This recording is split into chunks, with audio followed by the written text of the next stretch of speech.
What do you know whether or not they borrowed each other in November? That was not a borrowing. Sorry? It was not a borrowing that we are not. Your position is that they didn't borrow each other in November. I don't know. You don't know. At that time. Okay, then let's leave it there because that's what I wanted you to confirm whether you can say for a fact they didn't borrow each other or you don't know. Now, you say also that in your affidavit, I've seen quite a number of paragraphs where the communication was between your father on your behalf and the deputy governor, isn't it? Yes. You have your affidavit there?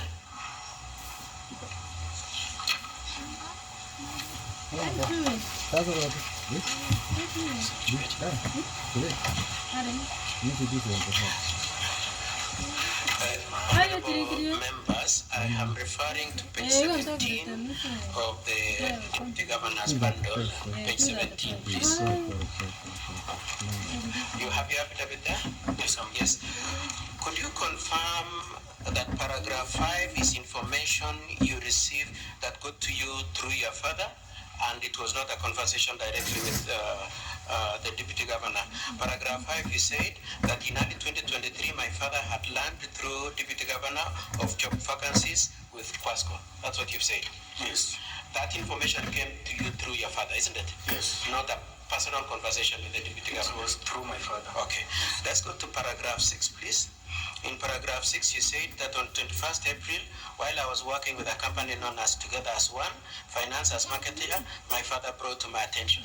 That information also came to you through your father. You did not talk with the deputy governor. It came through my father. Okay. Let's look at paragraph 9. In paragraph 9, you said that the deputy governor called us to his home in Kisii within days of being informed by my father about the post and before the interview was carried out. You can see that? Yes. That also came through your father, not directly between you and the governor. So all the communication was done through my father. Okay. I would like you to look at paragraph 11D. 11D. Okay, the next page. Are you at D? Yes. You said Kenya shillings 250,000 was sent to Dr. Monda through my father's Safaricom line. That is also information in the hands of your father, not you personally, isn't it? This was the information from my father. Thank you very much. And lastly, paragraph 17. You said that you informed your father of intention to report the matter to EACC, and your father told Dr. Monda, and Dr. Monda was upset. Yes. Okay, thank you. Now, having gone through that, could you confirm that you, in terms of the whole of this transaction, you've not had a direct conversation between yourself and Dr. Monda, and that you would tell your father to communicate with Dr. Monda? All the communication was done through my dad. I've never had any direct communication. Okay. Yes. Thank you. Could we also confirm that apart from not having a personal conversation with Dr. Monda, you did not have any telephone conversation with him? It's true. No telephone conversation? Yeah. And no oral conversation. Now, did you say you've been to Dr. Monda's house only once? Did you say that when you are being led in evidence in Q? In his office? Yes. Yes, sorry, I mean his house. In his house or home? Let's start with his house. House we went on the 28th of May. I understand that. Yes. I'm saying that was the only time you've gone there? That was the first time I went there. That was the first time? Yes. What does it mean to say first time? Have you subsequently gone there? No. Yeah. Okay, so it's the only time that is given as we stand here today. Yeah, it's the only time. Okay.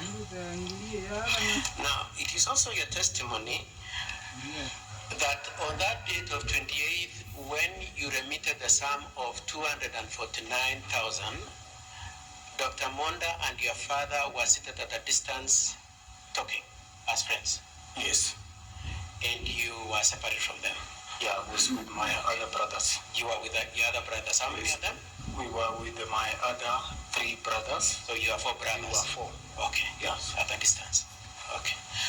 Did you participate in the conversation between Dr. Monda and your father?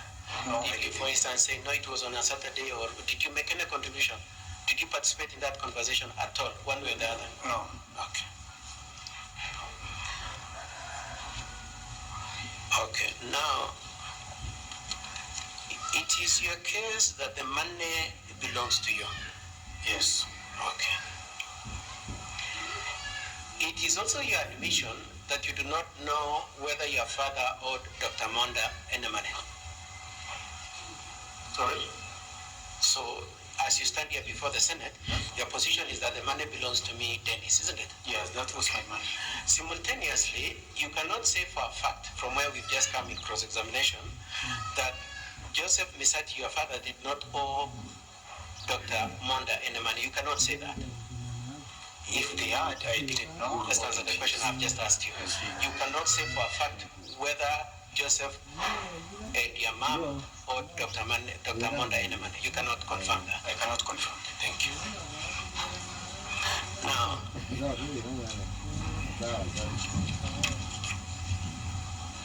let's go to paragraph 10. We will come back to the other paragraphs. I get paragraph 10. Honorable members, I'm referring to page 18 of Deputy Governor's bundle, page 18, paragraph 10.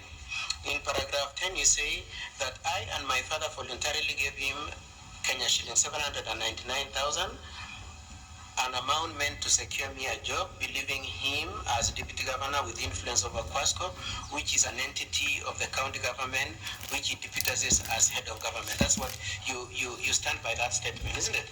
Yes, I do. Okay. And so if this were a court, you would be ready now to be sentenced, isn't it? You are admitting you're a criminal.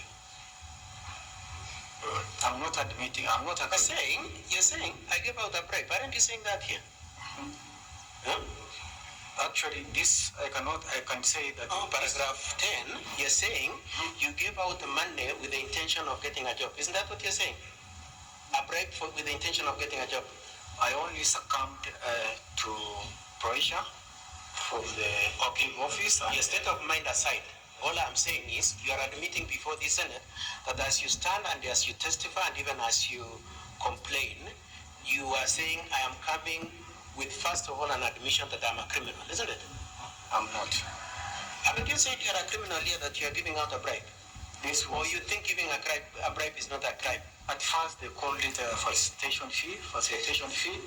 Others call it tea. I don't know how you are calling it a bribe. Who complained to Honorable Sioja, who has been peddling this story that I bribed? Isn't it you? Isn't it you who has been saying I bribed and I didn't get a job? I told Honorable Sioja I gave. So then I want to move on from this point then. Are you then now telling the Senate it was not a bribe, it was a facilitation? Are you rebaptizing the name of the 799? That's how we called it. It was a facilitation, not? That's how we called it, yes. Not a bribe. Okay. Now, your hope was, and it was somewhat a gamble, was that if I give out 799, I'll get a job. That was the state of your thinking, based on what you brought to this Senate. Yes. You are gambling that at least this 799 will fetch me a job, isn't it? Yes. Okay. Now, I said you are gambling with getting a job, isn't it? You are hoping to get a job. Yes, I was hoping, yeah. Now, may I ask you as a general proposition, is it true that you by nature engage in gambling? What do you mean? That you are a gambler? That's not true. It's not true. Yes. Okay. Say that again. Are you saying, you swore to say the truth, isn't it? Yes. Are you swearing that by nature you are not a gambler, you don't bet? Actually, betting is a yes, sir. So you gamble. You gamble on the job and you are a gambler generally in life, isn't it? Okay, I would like to, honorable members, I would like to go to page 22, 21 and 22 of the Deputy Governor's bundle. Do you have your M-Pesa record there? You're relying on your M-Pesa record, isn't it? Yes. I would like you to look at the first page. Your M-Pesa was obtained on the 29th of January 2024. You can see that? Your M-Pesa obtained on 29th January 2024. Are you there? Yes. Okay, I would like you to look at the entry of the 28th of May 2023. It should be the fourth last entry from the bottom. Are you there? Which one? The fourth last entry. Do you want me to help you? Right here. You're there? Yes. It's true that in that entry, you had about 400 shillings and you spent about 100 shillings in gambling, isn't it? Yes. Isn't it? Yes. Okay. Let's go to page 2.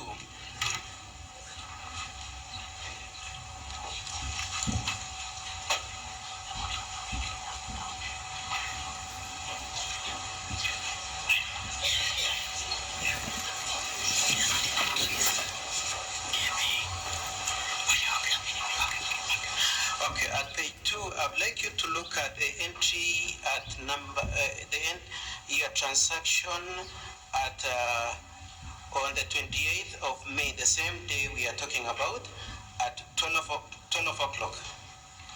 Are you there? Yes. 12 o'clock. At that time, you had 300 shillings and you spent 200 in gambling, isn't it?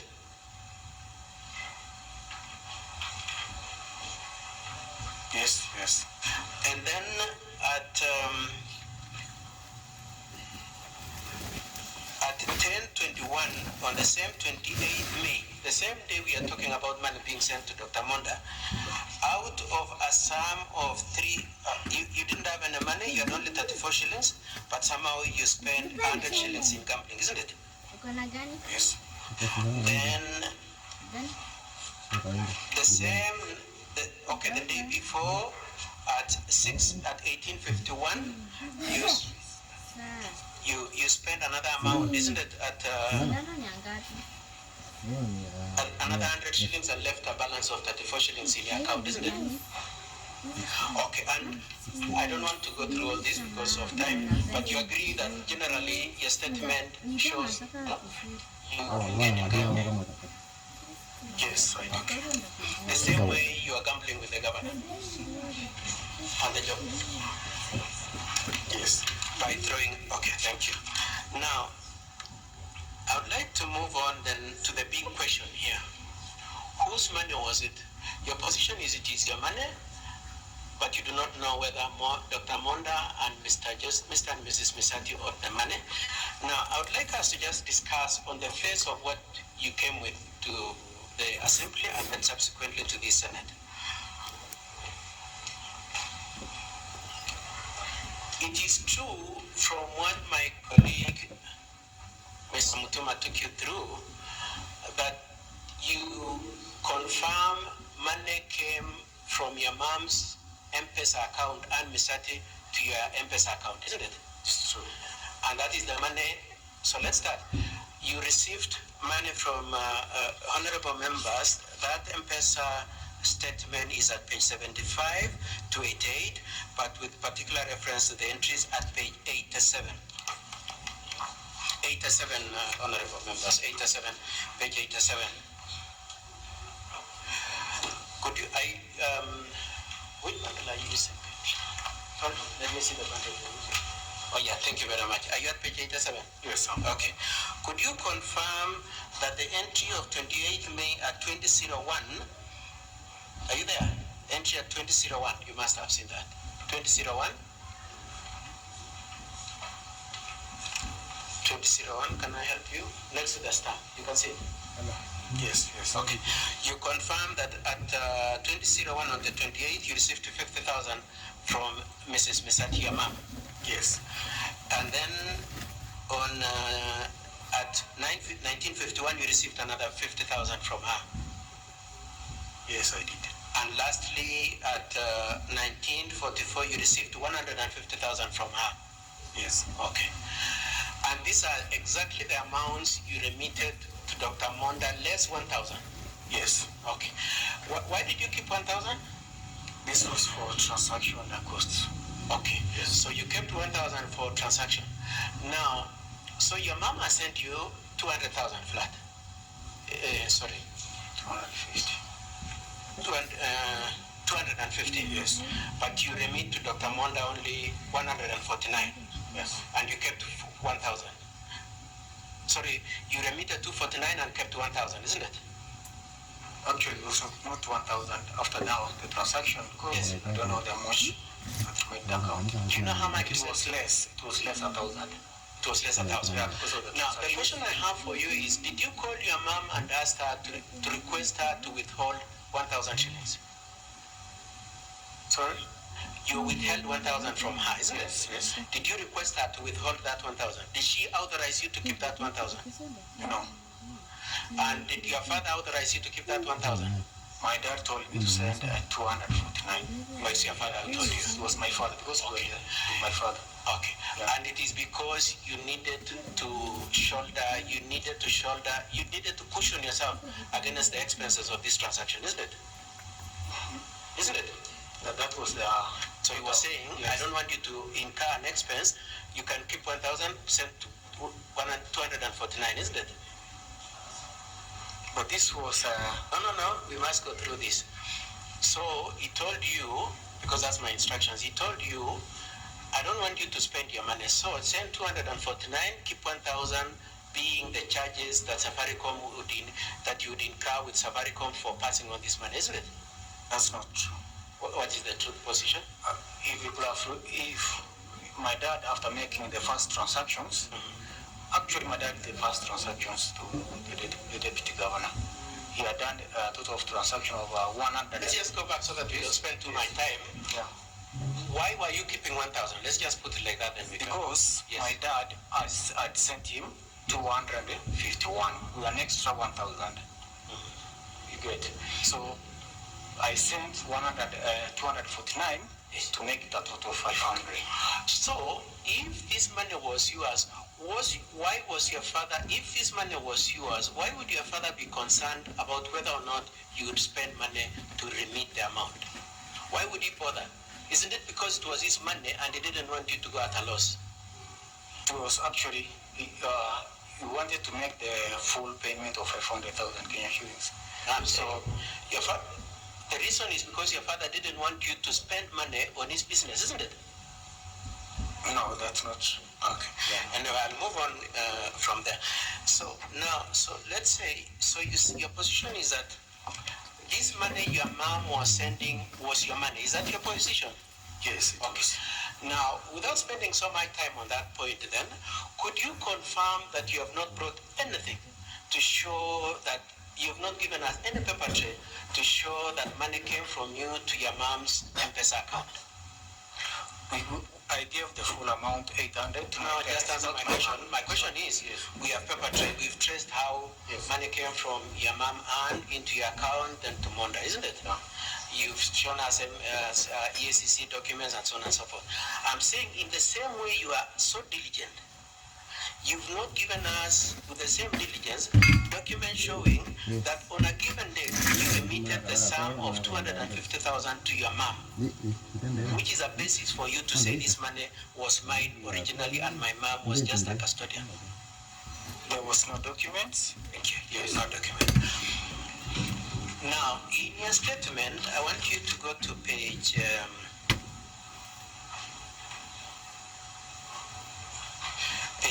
19, paragraph 11D.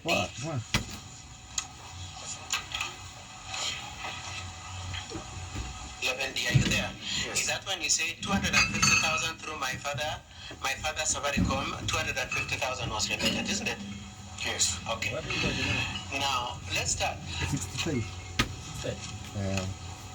This is wrong, isn't it? This is mistaken. This is not accurate. This is correct. This is not correct. This is wrong. Yes. Okay. When did you realize it is wrong? Actually, the transaction that my dad did. No. Yes. So, after you went to see Honorable Sioja and told him, That's not true. That's not what was another allegation. Let me explain.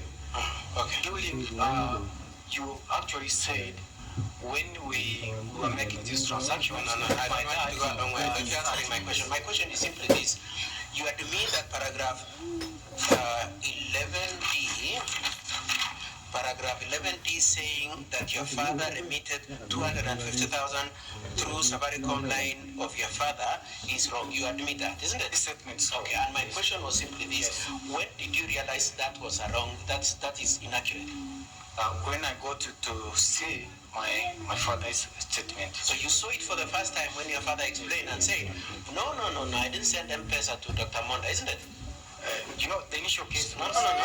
Just limit yourself to my questions. So, when your father responded, then you realized that that 250 was paid to Dr. Monda, isn't it? Yes. How? The transactions was done with secretly between my dad and DG. Yes, the first transaction. Yes. Then he came back to me saying, No, we are talking about a different issue. The question is simply that was it paid through Safaricom? No. When did I learn it? When my father responded. Yes. You realize, let me just put it directly to you then. You realize that the money was pulled out from Cooperative Bank account directly to Dr. Monda, isn't it? Sure. That's the first time you realized. Yes. Kumbe, this transaction was not M-Pesa to M-Pesa. It was actually bank to Dr. Monda's account, isn't it? Now, was there any time when you knew your money was at Cooperative Bank? Yourself? Let's start. Did you put your money at any time at Cooperative Bank account of your father and your mother? No, I gave the full amount in cash. I said You gave the two of them in cash? Yes. No, so you didn't know they were in Safaricom or in M-Pesa? So wherever they chose to keep it, Now, okay, thank you very much. I would like to move on. You also say that your father emitted 250,000. Is that correct? Was it 250? 251. It was 251. Yes. So even in that sense, this statement is also wrong. It was 251. Now, I would like to put it to you that the reason why you don't know that the money was from Cooperative Bank, that the money was 251, is because Dr. Monda and your father were talking at a distance, as you already told this Senate, isn't it? That's not true. What's not true? We live in a world of technology.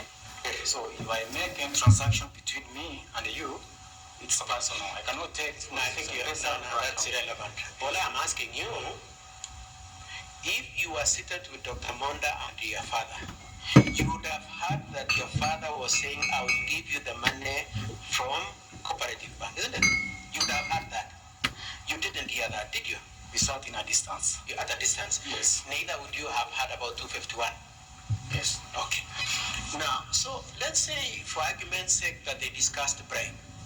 That story of whether or not this money was for a bribe or a refund would be what your father would tell you when you're leaving the place, isn't it? Because you're not seated together and discussing, please, is this work worth 1 million or 500,000 or 799 or 800? You are not there to listen to that conversation as to whether or not this money was a bribe. It must be what your father told you as you walked out, isn't it? As we've seen in paragraph 5, 6, 9, 11, and 17. I think, honorable members, I don't see a need why. Sorry? I don't see a need anywhere why I should go with all my sons to the DG's house or his home to pay a debt. To pay a debt, as he says, of which you could have done it comfortably from our home, right? But they are friends, isn't it? They are friends, yes. And in both your affidavit and your statement, you said they visited each other severally, isn't it? Yes. Okay. And this visit was not exception. The only distinction is that you went there with him for the first time. That's the only distinction. Just my first time. But let's go back to the issue that I would really like the Senate to get there. The question of the body of the conversation between the deputy governor and your father is an issue that you could only learn from your father as you're walking out, isn't it? Because you're not seated with them. Actually, when the deputy governor called us, we knew what we were going to do at his home. We knew. I will ask you again. Yes. You didn't hear what they were discussing. I did not hear what You did not hear what they discussed. But my dad So you shared. don't know whether this money was for a job? Would you? I knew. How do you know and you couldn't hear? Because They are discussed earlier. my father had updated us before leaving home. Sorry? Before leaving our home to Monda's place. Yes. That's still okay with me. So it is your father who is telling you we are going to pay Dr. Monda to help us get a job. Is that your point? Monda had called him. Yes. We visit him. That's still okay. Yeah, yes. I mean, the point I'm just, the real bottom line, Dennis, Yes. if you don't mind, is that there is no point at which you and Dr. Monda discussed whether or not he can get you a job. All you know is what your father told you. Yes, all the communication was through my dad. Okay. Yes. Now let's look at paragraph 5 of your affidavit. You say that in early April 2023, my father had learned through deputy governor of a job at Quasco. You seen that? Paragraph page 17, honorable members, page 17, paragraph 5.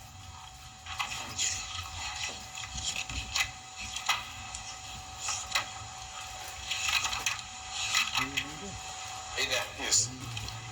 So in early April 2024, my father had learned through the governor of job vacancies. Your position is that it is a governor who told your father there. That's what you're saying. Yes, that's my position. The source of information was the deputy governor telling your father. Yes. Okay, let's look at paragraph 9 of your affidavit. The next page, page 18.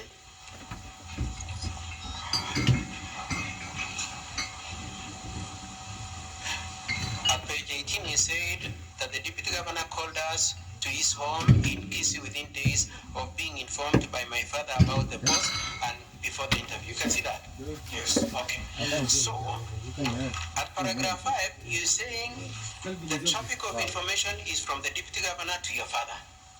In paragraph 9, you're saying the source of the traffic is your father calling the deputy governor. The Senate is to take who initiated this discussion about the job. Is it as in paragraph 5 that it is the deputy governor who initiated it, or it is your father who initiated it as in paragraph 9? It is the deputy governor who called my dad. So paragraph 9 is inaccurate? Yes. Okay. Now, I would like us to look at paragraph 6. So, the governor, according to you, governor calls your father, tells him there's a job, and then your father tells you to scout. You use the word scout. You scout it and so on and so forth, isn't it? And then at paragraph 6, then, you say that on Friday, 21st April 2023, while I was working with a company known as Together as One, as a marketeer, my father brought to my attention the advertisement for job vacancies with Quasco on its website. I downloaded the advert and applied for the post of commercial manager. Is that statement, do you stand by that statement as it is?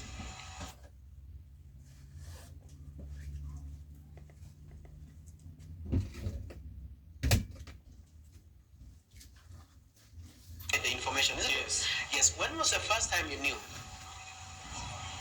On the face of that statement. 2021st, isn't it? From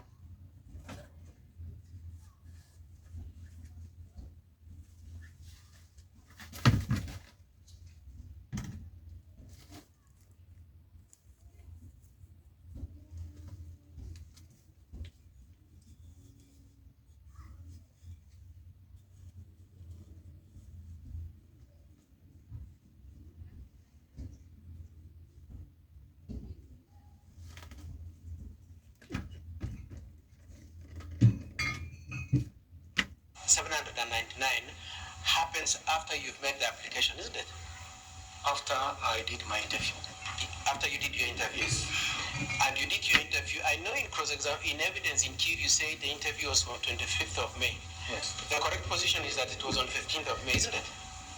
So we did interviews. Sorry? Interview? Yes.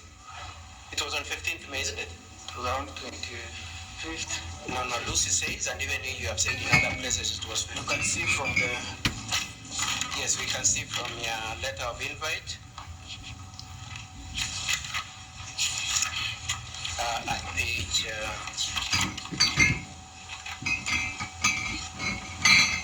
I will get the date in a minute and then probably. Okay. If you could go to page. Page.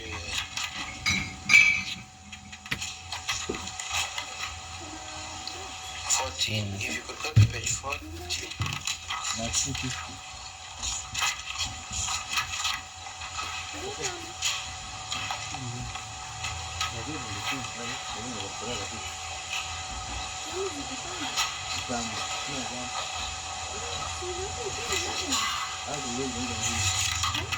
You were shortlisted, isn't it? I'm just trying to locate your name. I'm sorry about this. Check it. Yes, page 35. 39. Yeah, 35. Huh? 39. 39. Yeah, that's the list of the short. List. Yes, okay. Yes. So when was it? When is the interview? 26th May. That's when the interview is. Yes. See, 39. Page 39.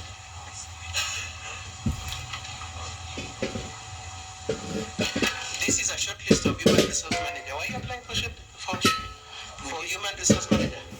We did the same. Would you look at page 35, please?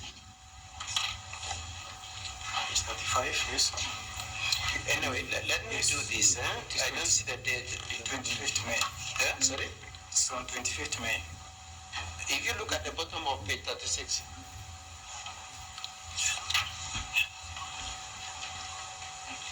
Page 36, are you at page 36? Yes. Does it show the date at the bottom there? Yes. Of the interview? Yes. Okay. So when was your interview again, my friend? This shows when the shortlisting was done, date 15. Okay, 15. But the interviews were held on 25th. Okay. We will come back to that. But you are telling this Senate, you learned of the adverts on 21st, you made the application, you are shortlisted, and you went for the interview. Before you discuss about the bribe, that's really what I want. I want the point that in time at which the issue of bribe was discussed. You're saying it was after the interview or before the interview? After. After the interview? Yes. Okay. So that interview could have been 25th May? Yes. Okay. Now, before that date, when the interview was done, you had not discussed raising money to pay Dr. Monda? We had, my dad told me that it will be required, yes. But at that time the deputy had not communicated. Okay. Yes. And he told you around when, and I'm okay if you can't remember, just give us a general timeline. That's around after that was around April, towards the end of April now. Around? April. Around April? Yeah, towards the end. Sorry? Towards the end of April. You made your application on 21st April, isn't it? Yes. And you said towards the end of April, so we are looking at around 25th to 23 is when your father tells you it's likely some amount will be required to get the job. Yes, April. We are talking about May. May is when we gave yes. the amount, yes. Yeah, what I'm asking you, Dennis, is when did the subject of being bribed come up? After my interview. After your interview? Yes. Okay. And you're telling this Senate the interview was on 25th? Yes. 25th May. And before that, the issue of bribe had not been discussed? It was not been discussed, but we had an idea after my interview that something will be required. Okay. Yes. So tell the Senate again. So you're saying, before you did your interview on 25th, Dr. Monda had not asked for anything, but you, in your place, you suspected he might need? I cannot tell the communication which took place between my father and the deputy governor.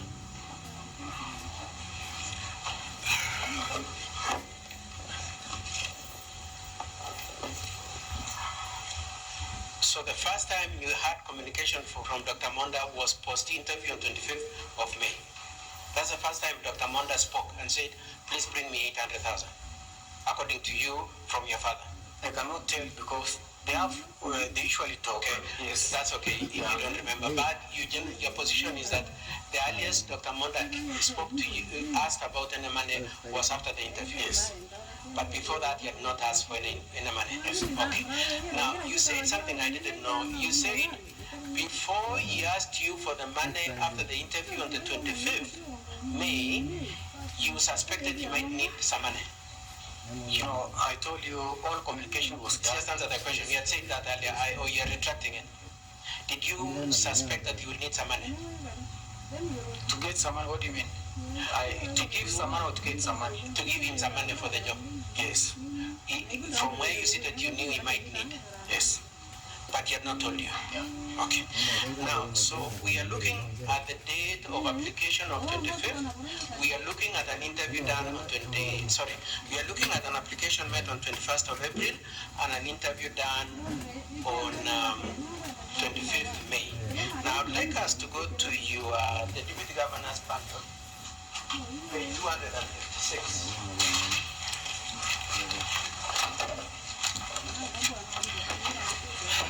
Honorable members, I'm looking at volume 1 of the County Assembly bundle, page 256.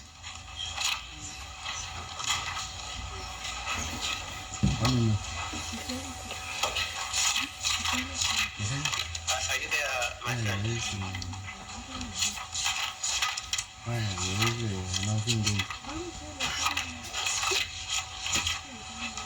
Are you at page 256? No, I'm looking at this. Yeah, this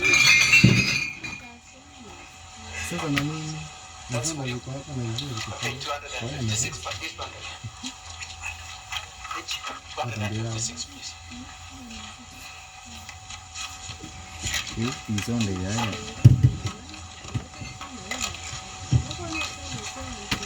256 page. The sale agreement, basically.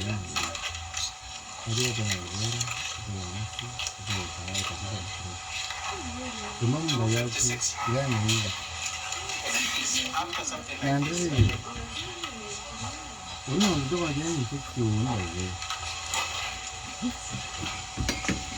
Mr. Speaker, am I allowed to go next to him and so that we move on as we look for the page? Please, if you can assist, that will be okay. Therefore. Now, Mr. Dennis, I would like you to see the bottom of that agreement. In evidence in chief, you admit that you made that agreement on the 20th of April 2023, isn't it? Yes. Okay. Now, keeping in mind the timelines we've said, you applied on 21st of April, you went for interview on 25th of May, and then the request for a bribe was raised by Dr. Monda, according to you. By 20th of April 2023, when you're selling your saloon for 500,000, Dr. Monda had not told you anything about a bribe, isn't it? You are only suspecting that he will ask for a bribe. I did not know any communication. Sorry? I did not know any communication from Monda to my dad at that time. Okay, so when you're selling it... At this time, I was not even at home. I was in Nairobi. Yes, I know you are in Nairobi. Yes. And so at that time, when you're selling it, you had no communication about any bribe being required. My dad told me we will shift from Nairobi to Kisii. Okay. It was necessary to make the job arrangements. Okay. So I had to... Okay. Yeah. Okay. So, Dr. Monda, if you say your interview was on 25th of May, the issue of the need to use the money you had, the 500,000 and whatever else, came a month later, on 25th of May. This is 20th of April, Yes. And Dr. Monda is asking for money in, and I'm not saying he did, I'm saying according to your case, he asked for it a month later on 25th of May, isn't it? Yeah. All this time you're holding the money. I was not holding the money. The whole amount I gave it to my dad. I told you they operate a business. Yes. So I gave them the whole amount Okay. to keep safe. So, I have the greatest respect for you, greatest possible respect for you, Mr. Dennis. But when you cry and say, I sold my saloon, you are selling saloon from your own mind that a bribe might be required. Dr. Monda is not the one who told you, I need money, and when you're selling it, it was not because Monda told you to sell your saloon. As I stated earlier, I did not know any communication between my dad. So why are you crying? Why are you crying and it's not Dr. Monda who told you to sell your saloon or forced you to sell your saloon? We have not told you to give him any bribe. So where is my business? Where did it go to? Yeah, that. When you sold it on 20th, Dr. Monda had not spoken to you, had he?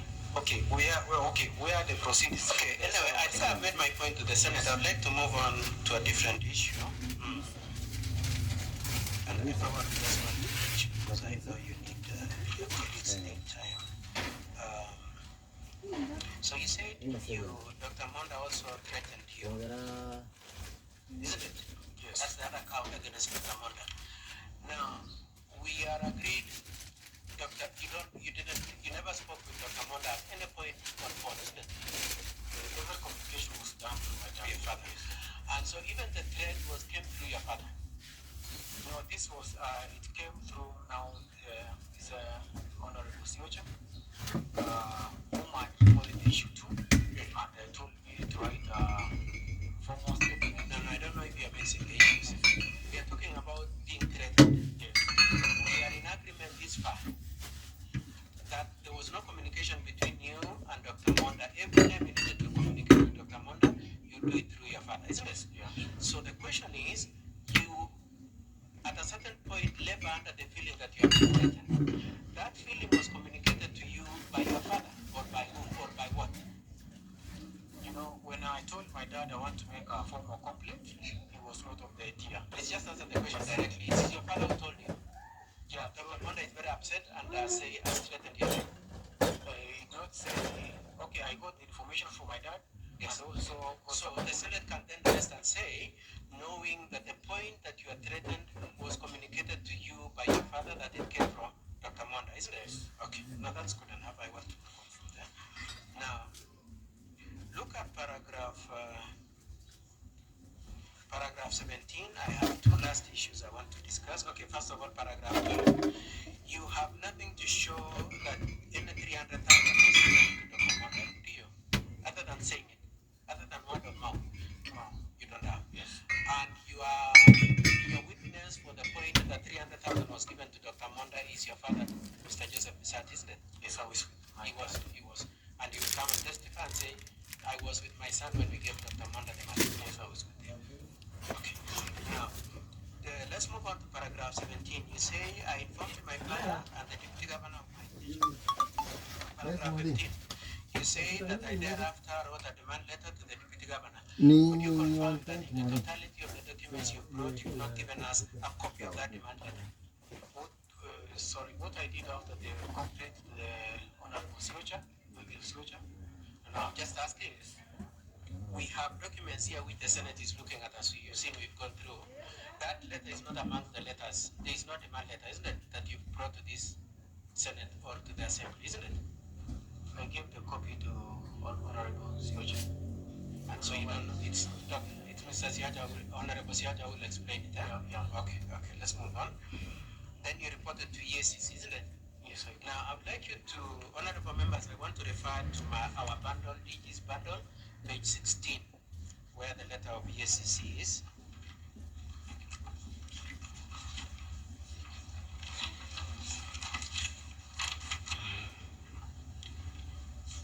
Now, could you confirm that this is not the letter of complaint? This letter at page 16.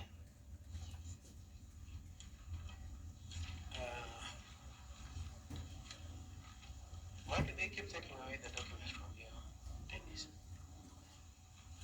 Okay, here at page 16.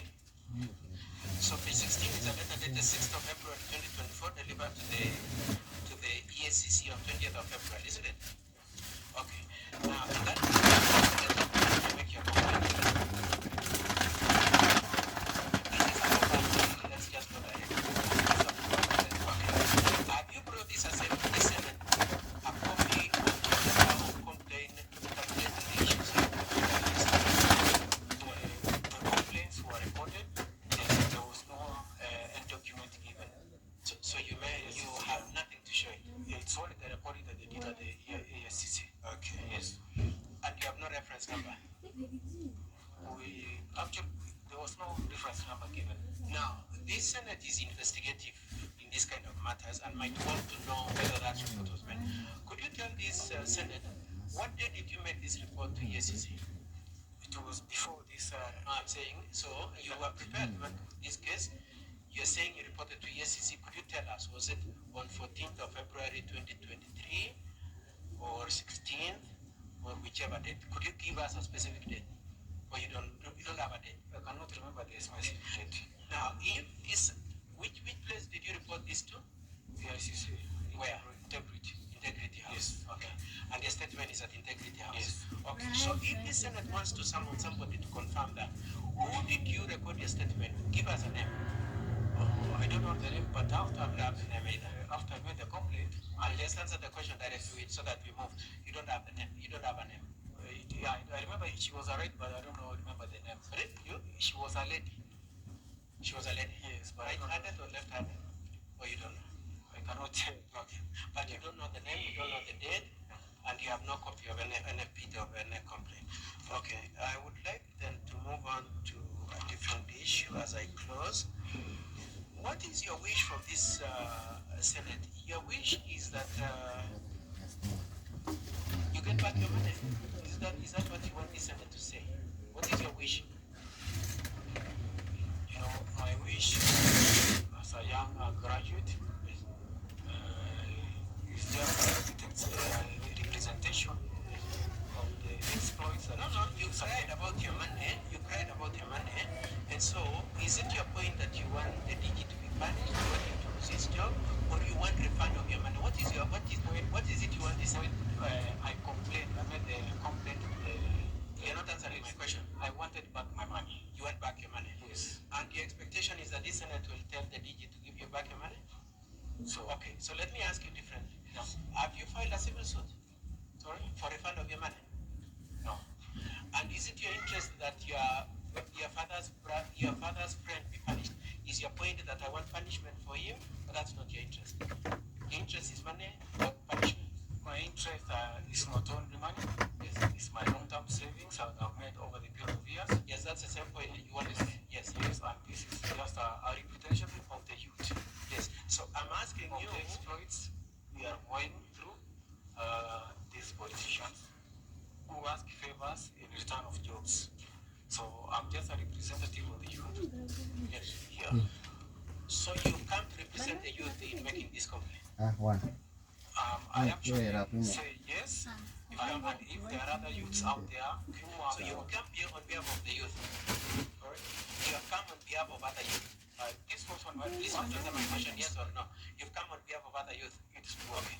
And your tears this afternoon is also for the rest of the youth. It was my lifetime savings. It's for the baby I lost. Now let's look at page 15 of the DG's bundle, which is your letter of complaint.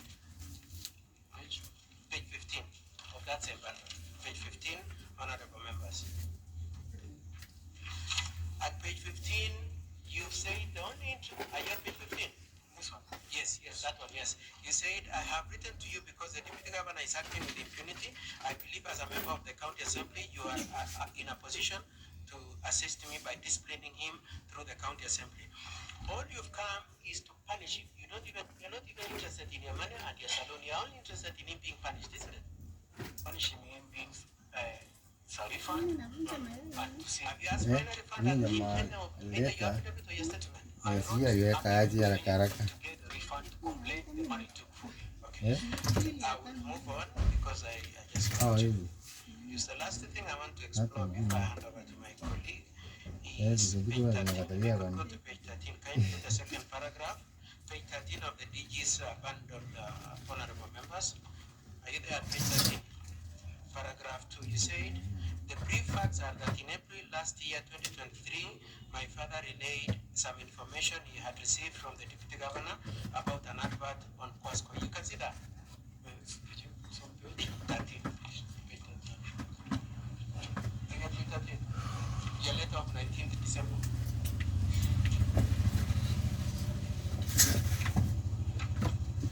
Yeah, this one. Yes. So I'm inviting you to paragraph 2. Are you at paragraph 2? The brief facts, are you there? Yes. Okay, could you confirm this is what you wrote? The brief facts are that in April last year, 2023, my father relayed some information he had received from the deputy governor. You can see? Yes. Now, this letter was written when? The letter I wrote You wrote this letter with when? December. December, 19th December. Yes. So, taking paragraph 2 for its full meaning, it means you wrote this letter last year, 2022. Sorry? Taking this paragraph 2 for its full meaning, it means the brief facts are that in April last year, which is 2022, isn't it? I think there was a mistake in typing. It was the same year. This is a mistake. Yeah, it was the same. And you're telling this assembly they should have read prefix of this year 2023. Yes. Who wrote this letter, you or Honorable Siota? I'm the one who wrote. He told me to write a form of complaint. Now I put it to you that it is true that this letter was backdated to all these events. Is Honorable Siota came to you and said, we are looking on behalf of the governor for a way to remove the governor. And we know you have an issue with him. Could you please do a complaint? And then the two of you then backdated the letter to 2023 when we were already living in the year 2024. Actually, honorable members, there was no backdate. You deny that you're not a weaponized youth. Yes. Okay. Now, I want us to go then, since you say that, to page 14. Are you at page 14? At page 14. I would like us to look at paragraph C. Are you at paragraph C? Are you at paragraph C, please? Yes. At paragraph C, you said 50,000 made through my M-Pesa. And then after that statement, you say, and next year to advance, DMM4 is a true copy of my M-Pesa statement, print out reflecting the same transaction. Can you see that? Yes. Is that correct?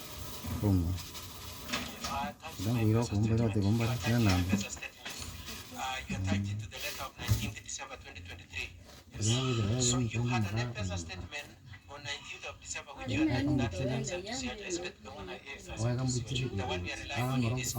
So let's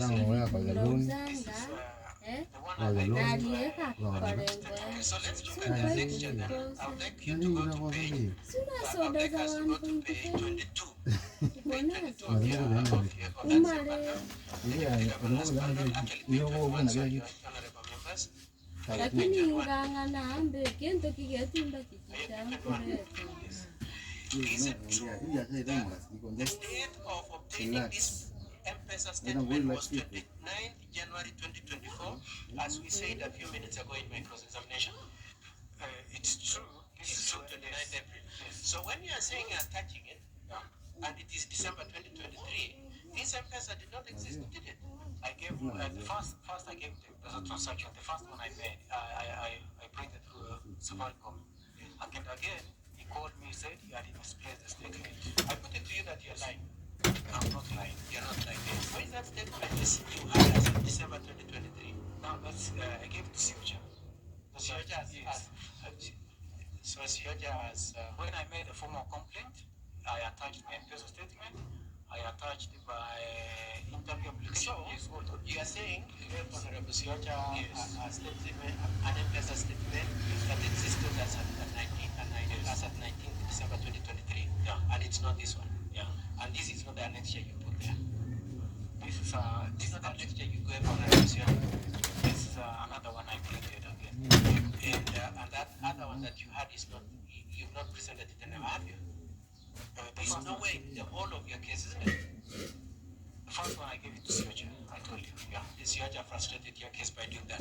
I put it to you again, that the truth of it is that you wrote this letter in post 29th of January 2024. You carelessly said, I am enclosing an M-Pesa statement, which then pleaded your case by showing that indeed you are deep into the year 2024. This statement shows that indeed this statement dated 19th December by yourself and stamped by Honorable Sioja on 21st February is backdated. I'm not getting the sense in it because You're not telling me. All I'm saying is, you write a letter dated 19th December. You say I'm enclosing an M-Pesa statement. Yes. The M-Pesa statement turns out to have been on 29th of January 2024, long after 19th of December, meaning you did not have this M-Pesa statement on 19th of December. That's what I told you. Which in effect means you wrote this letter after 29th of January 2024, and both yourself and Honorable Sioja backdated it. You backdated it to 19th of December, and prepared a stamp with Honorable Siecha dated 21st of December 2023. That's not true. That's not true. Yes. Anyway, it is true from where we stand. Honorable Speaker, I would like my colleague, Mr. Kevin Michuki, to ask a few questions, probably about 10 minutes, and then we are done. Thank you.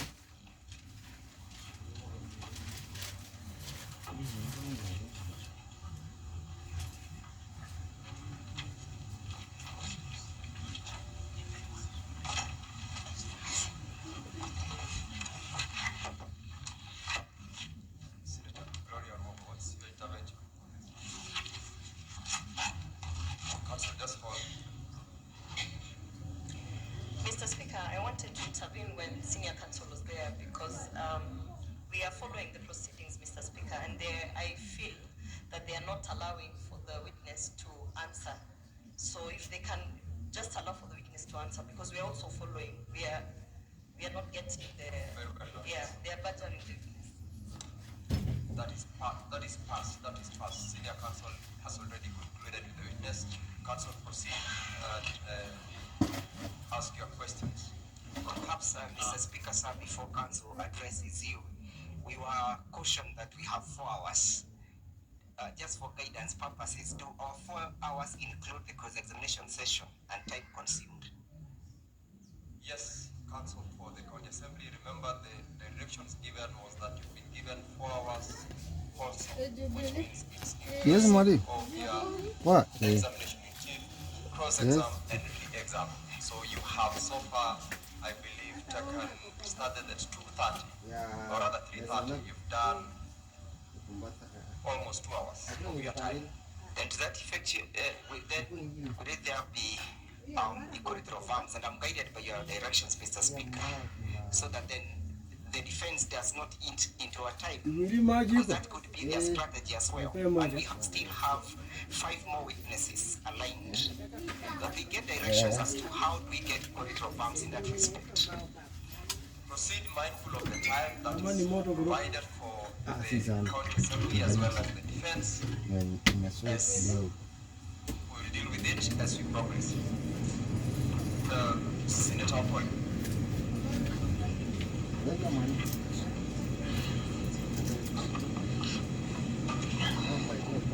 Thank you. Asante sana Mheshimiwa Spika.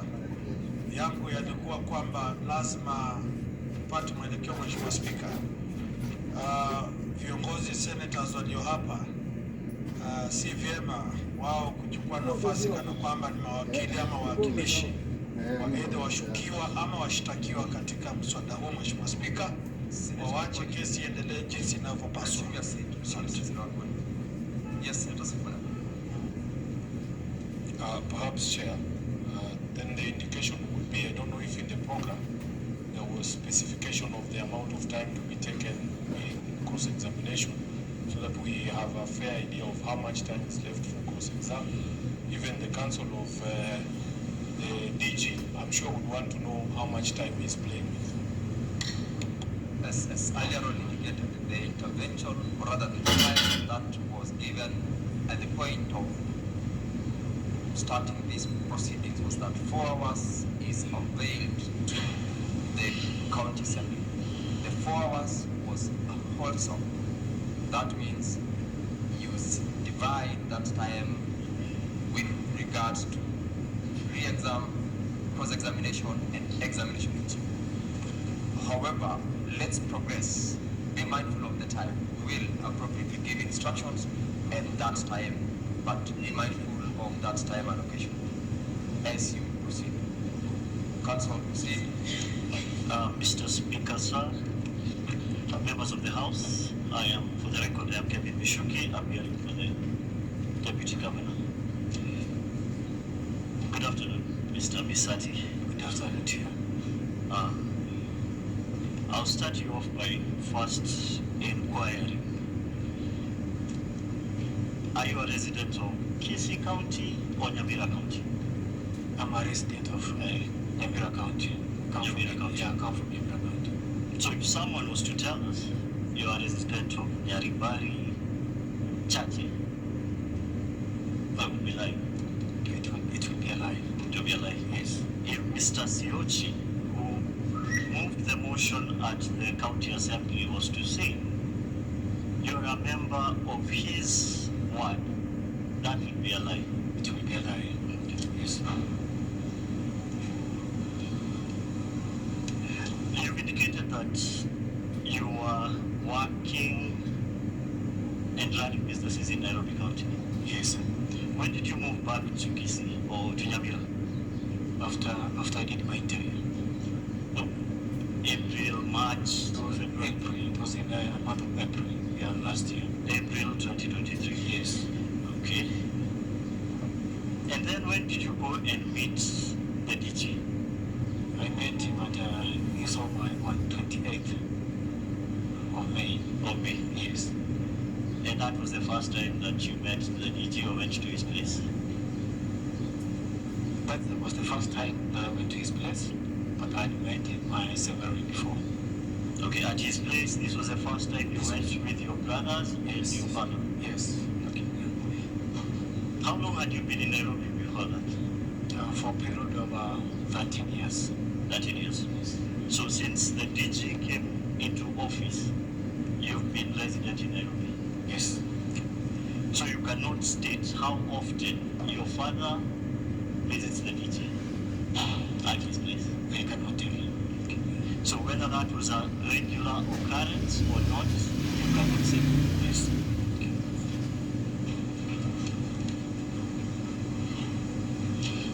You've indicated that you were employed by a corporation known as Together as One. Yes. Have you provided any proof of this fact? No. What's up? Was the money that you utilized to invest in your salon sourced from your employment or from your gambling activities? It was from my salon business.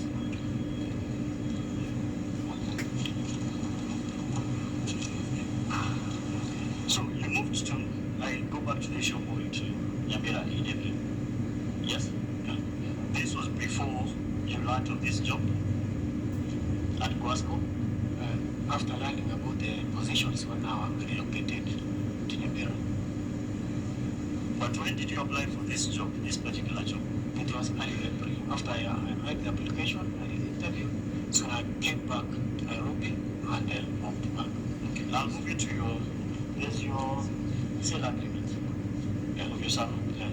Can you refer to that? Yes. Can you say the bundle? It's in your bundle. Not that bundle, the other bundle.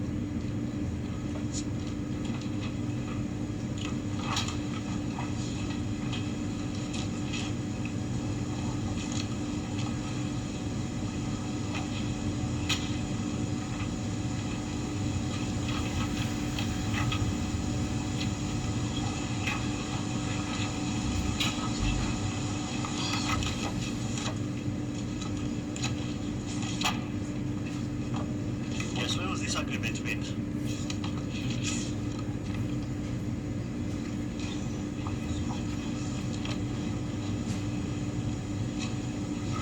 When was the agreement made? What date is that? You can, just for the house to be aware. 256. 56.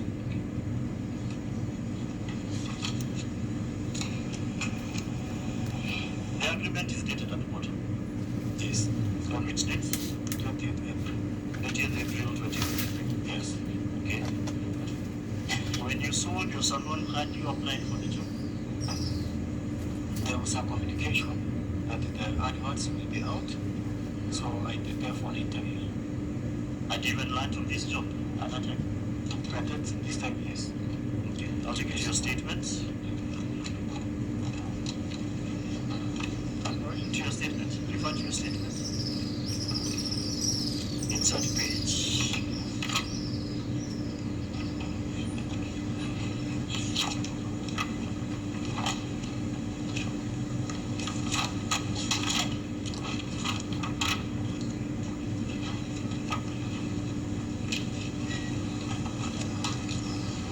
Still bundle, volume number 1 of the County Assembly's bundle. It's on page 248.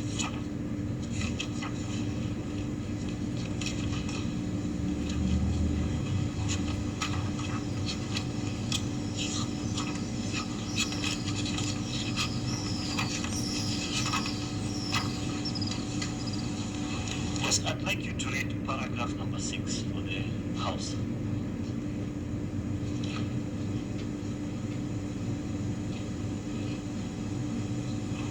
Mr. Asad, sorry, just read it out. Number 6. Yes.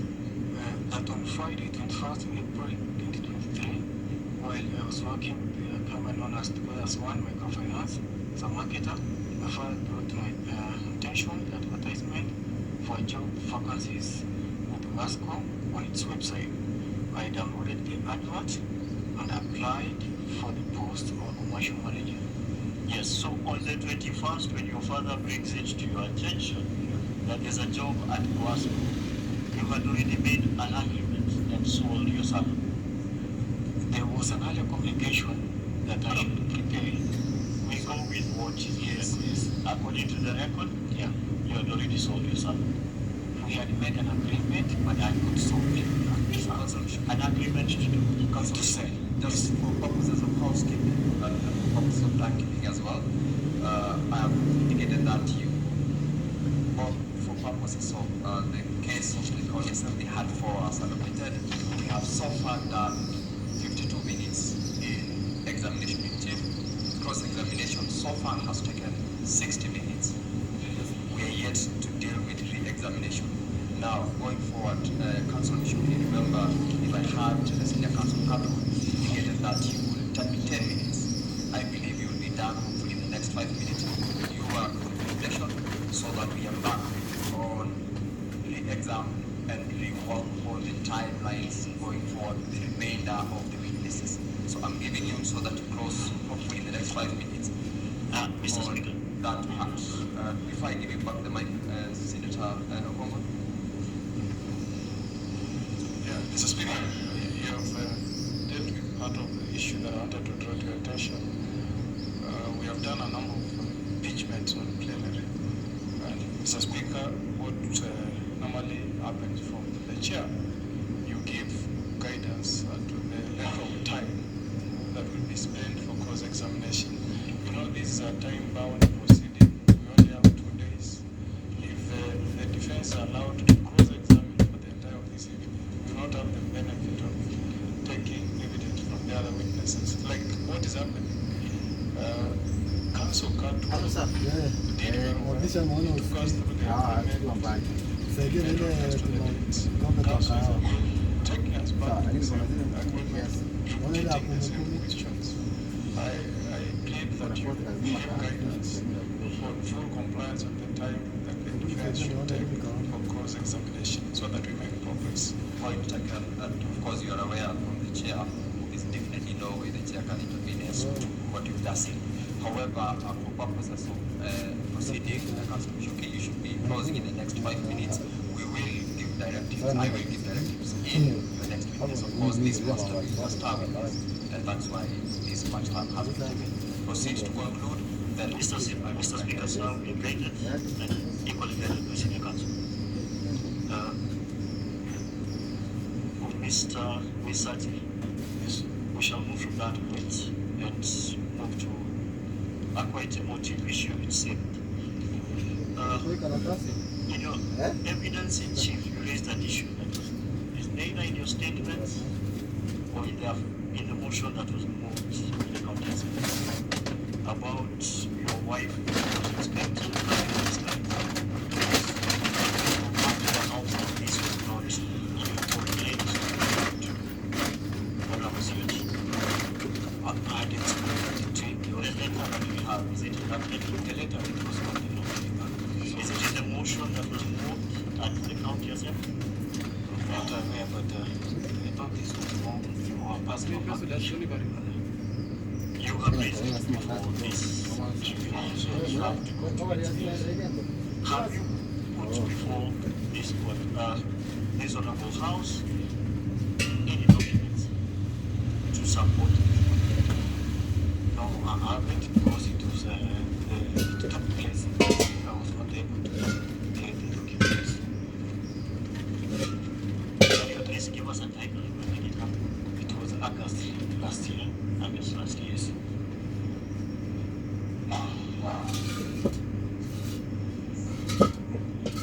You've indicated that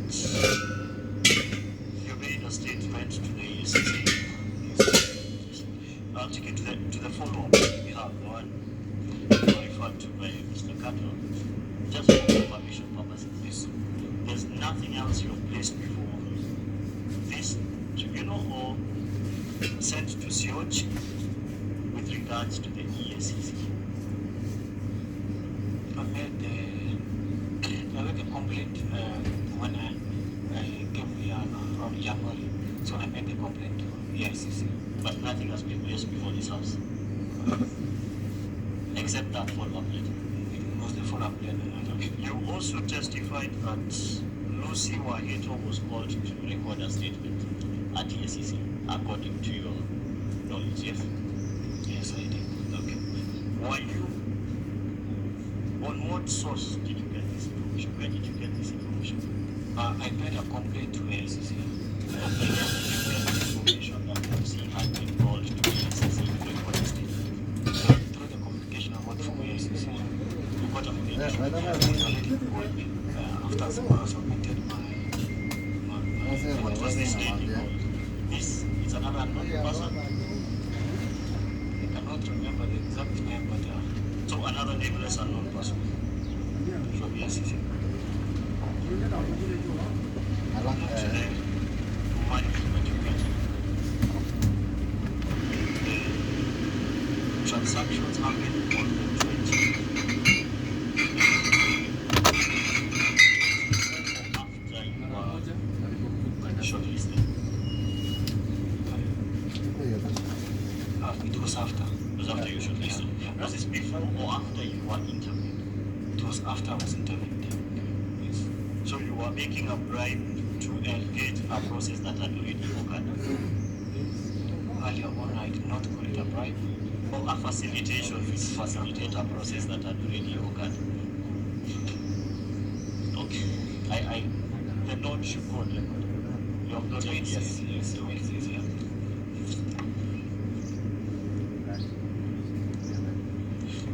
That must be your conclusion. Mr. Speaker, sir, give me just some little two questions. I'll give you 5 minutes now. They are almost, I can see a few seconds. That's why I'm telling you that must be the last.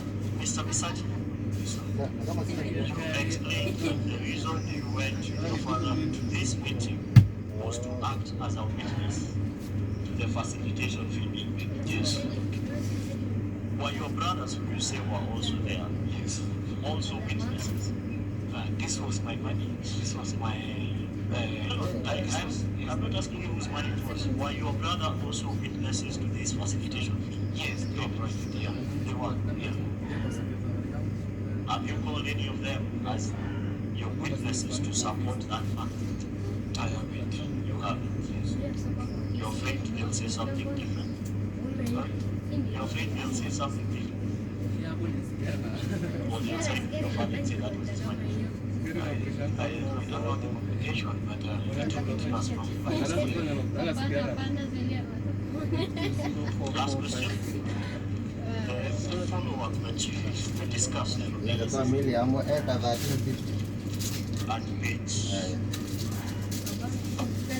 Eh? 16 or the pages back.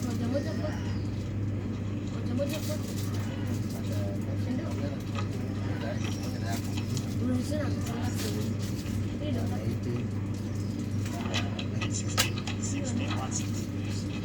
You can see that. Nasema sasa nimpe When was it received at the EACC? 20th February. 30th February of which year? Of this year? Yes. After the motion had already been moved at the county assembly. It was before. The motion was not placed at the county assembly on the 30th. You cannot tell us. So Thank you, Mr. Officer. Very well. Mr. Speaker, now it is to guide in terms of time. How much time do you need for? Mr. Speaker, sir, for re-examination, I only think about it will take cumulatively a total of about 6 minutes. Yes, Mr. Speaker. Proceed. Then guide this other activities. Dennis, you recall being asked a question why your mother was sending the money to you, yes? Yes, I remember. And you have had the allegation that this was a debt that was being paid, yes? Yes. And you've also confirmed that the Deputy Governor and your father had the traditions of sending money to each other previously, yes? Yeah. Were you involved in those transactions before? No, I wasn't. You only confirmed that this is the only transaction that you are involved. Yeah, this was the first and the only one. Haya, sawa, asante. And confirm that the purpose which you are involved is because you are so the matter related directly to you in such a job, yes? Haya. Confirm that the facilitation fee was sought by Wewe kwani ulienda one wapi ama uliwaandilisha deputy nini? governor, yes? Yes. Further confirm that it is your father who told you that the deputy governor has placed a demand for purposes of securing that job, yes? Yes. Hey, Further confirm hadi jana mwana. that it is your father who told you to send the 200,000 shillings to Mr. Monda, yes? Yes, it's the one. Further confirm that during the time at which you sent or the transaction was commenced, the recruitment for that post had not occurred, yes? Yes. You've been asked and taken through the statement about the gambling, yes? Yes. Did the gambling come before you sold the salon or after you sold the salon? It was after. After you sold the salon? Yes. Yes? Yes. And that is a confirmation that one Mr. Monda rendered you destitute, yes? Yes. Sure.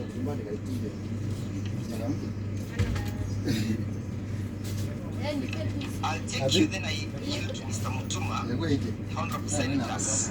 I am referring to our bundle of documents, the big book, volume 1, page 189. Kidogo tu And as they open page 189, you recall a question was put to you as between the deputy governor and your father who approached you, yes? Yes.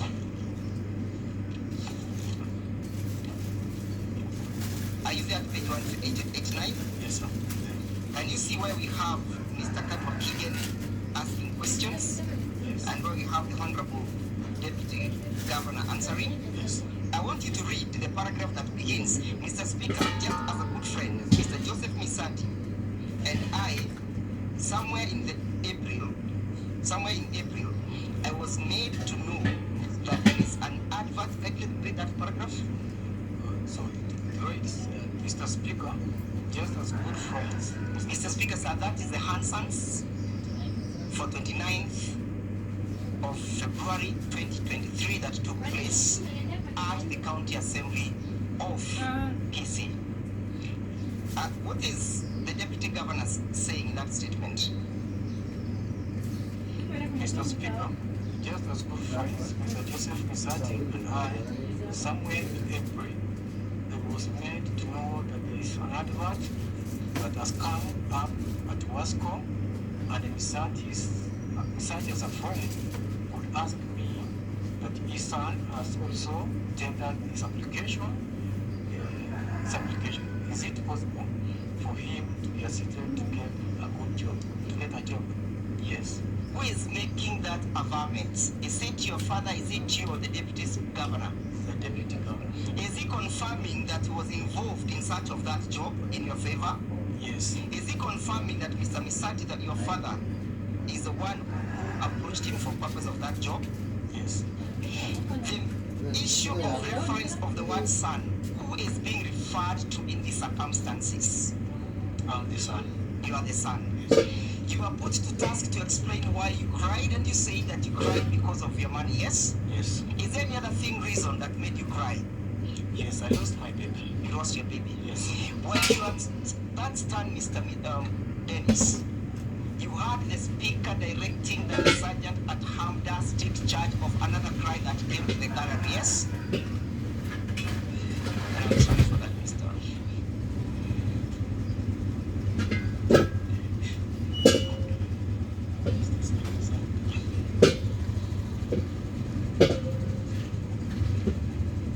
Mr. Speaker, in your ruling, in your directions for re-examination, the direction is that re-examination be targeted at issues that were confirmed in the evidence in chief.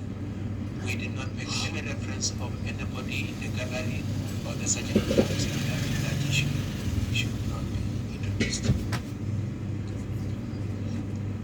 Mr. Speaker, sir. Very well, Mr. Ndegwa. With due respect to senior counsel, Mr. Speaker, sir, you may Listen, the chair is on the mic. Guide your witness to properly examine. You are a practitioner. Mr. Speaker, but I believe counsel having practiced for many years and I have, he knows that facts in issue or facts not in issue can become an issue, and there's a question as why they cry. Dennis, I'm sorry for that ordeal. Do you connect the loss of your child by any means to the proceedings or to whatever happened between you and the deputy governor? Yes, I do.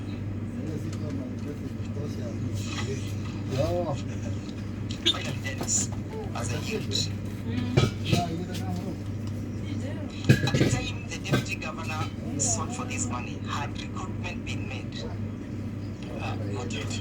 When was the interview? The interview was When was the recruitment? it was done late, around September. Around July, yes? Yes. Mr. Speaker, I yield to Mr. Mutuma.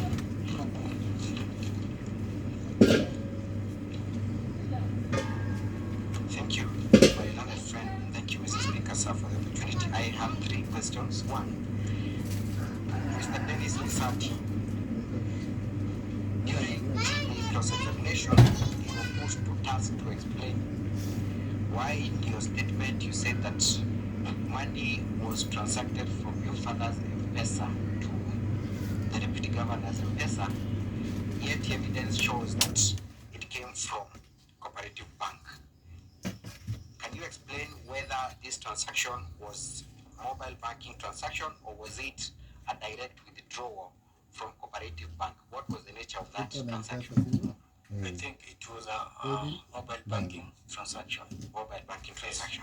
So that then, whether it was from your pesa or not, it is your father's gadget that was used to transact. Yes, it was my father's. Thank you.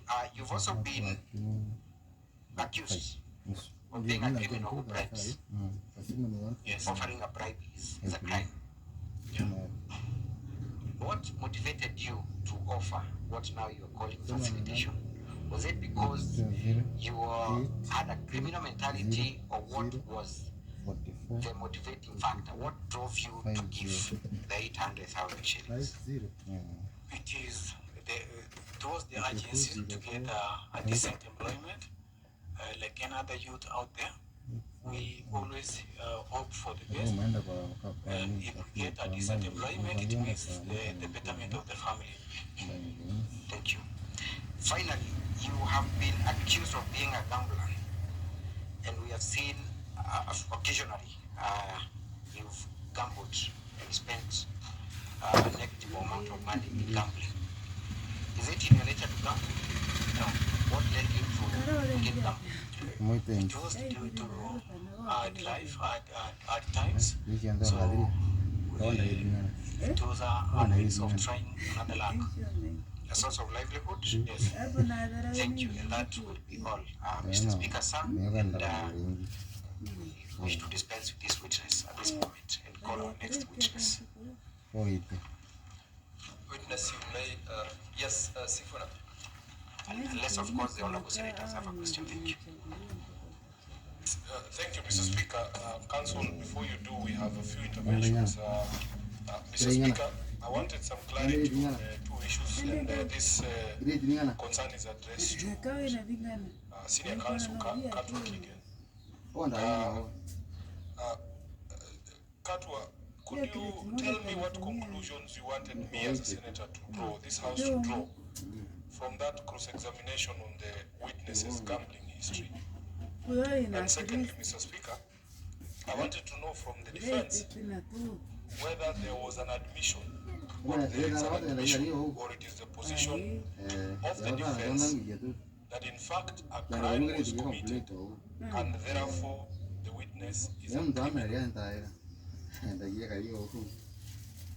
Before Senator responds to that, if there are any clarifications, honorable members, want to get from the respective councils, we will limit a person 2 minutes. I'll limit any such clarification to 2 minutes so that we keep time and program as we go ahead. Senior Counsel Katwa.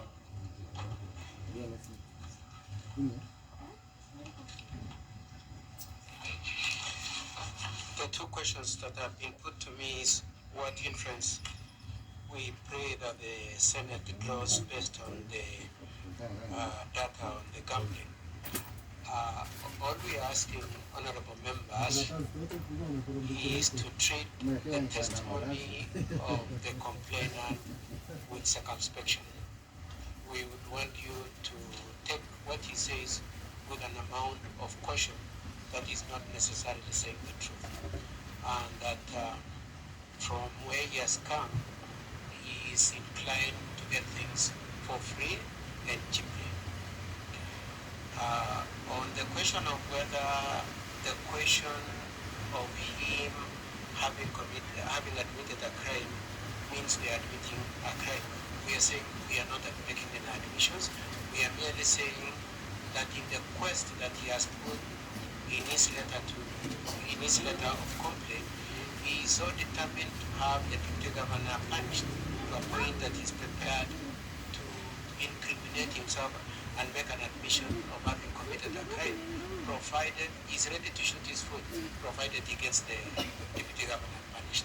That is the sense in which we are raising the point of his admission of the crime. Of course, we are also saying that you should treat him with circumspection. I hope I have answered the question. Thank you. Senator Wanyoka Eric. Richard, sorry. Thank you. Thank you, Mr. Speaker. It's a question I just wanted to ask the young gentleman. It came to me that all the transactions you were making are all actually done at night. Was there a reason why that was the case? Mr. Speaker, the deputy governor called us at his home. It was around 7 heading to 8. That's when we got from home so that we can go to his home place. We stayed there until 9 p.m. That's when we left his home. All right, Senator George is not here. Senator Harwani. Thank you, Mr. Speaker. Mr. Speaker, my question is to Senior Counsel Katwa. Counsel, the witness has attempted to demonstrate the facilitation of 800,000. And you have challenged the witness and given the impression that he was involved in criminal activity. Yes. Counsel, can you help me? If you want me to believe that by dint of that suggestion, the witness was a criminal, are you therefore admitting that the recipient, Deputy Governor, is equally criminally implicated?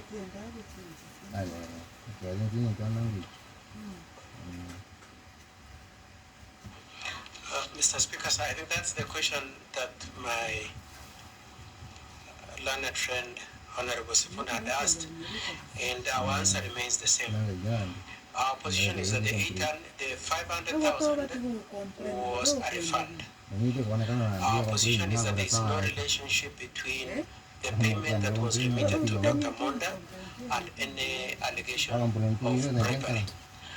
It is our position that there is such a concerted effort to impeach and damage the name of the deputy governor that the witness is prepared to incriminate himself if that is the only measure that would need to be taken for the deputy governor to be punished.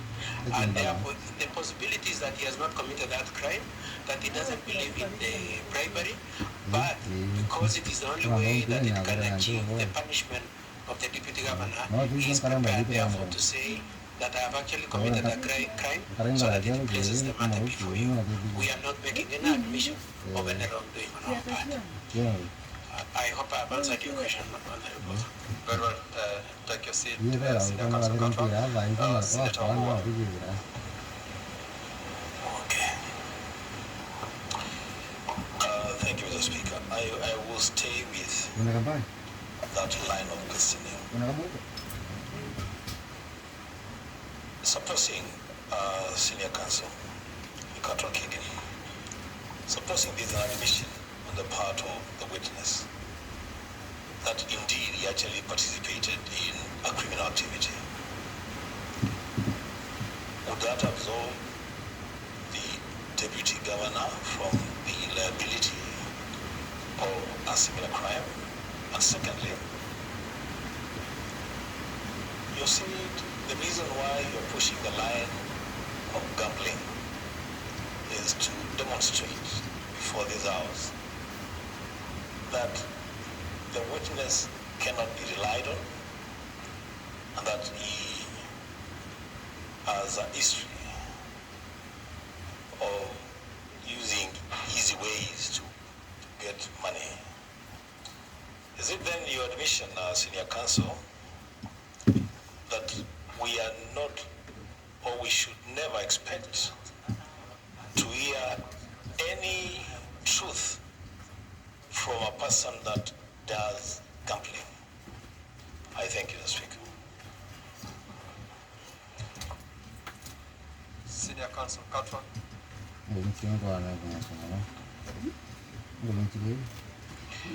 Again, honorable members, we make no admission. But for argument's sake, if it were to be the case that the witness were to say, in the state of my mind, I gave out the amount deeming it to be a bribe, there is no corresponding state of mind on the part of the deputy governor that he is receiving a bribe, because in the mind of the deputy governor, he is receiving a refund of money he had given to the parents of my friend Dennis. So on the part of the governor, his position is that he is receiving an innocent refund of his money. Even on the part of the witness, then the state of his mind is that I'm giving out a bribe. That has nothing to do with the culpability of the deputy governor. On the question of gambling, I did not intend to say that the fact that my friend Mr. Dennis is involved in gambling necessarily makes him completely unbelievable. I was merely saying that should be treated, his testimony should be treated with circumspection. You should exercise caution in entertaining what he has said and the truth of what he said. I am not saying that it is utterly and completely nothing. Thank you, Senior Counsel. Honorable members, I'll only allow one last person to make the inquiry, Senator Karumbo Thangwa, so that we progress from there to the next place. Thank you very much, Mr. Speaker. Mr. Speaker, I have one question for the witness. And the question is, I want to know his feeling that his father is coming to testify against him. I just want to know the feeling. And then, Mr. Speaker, if the witness got the job, could he have complained?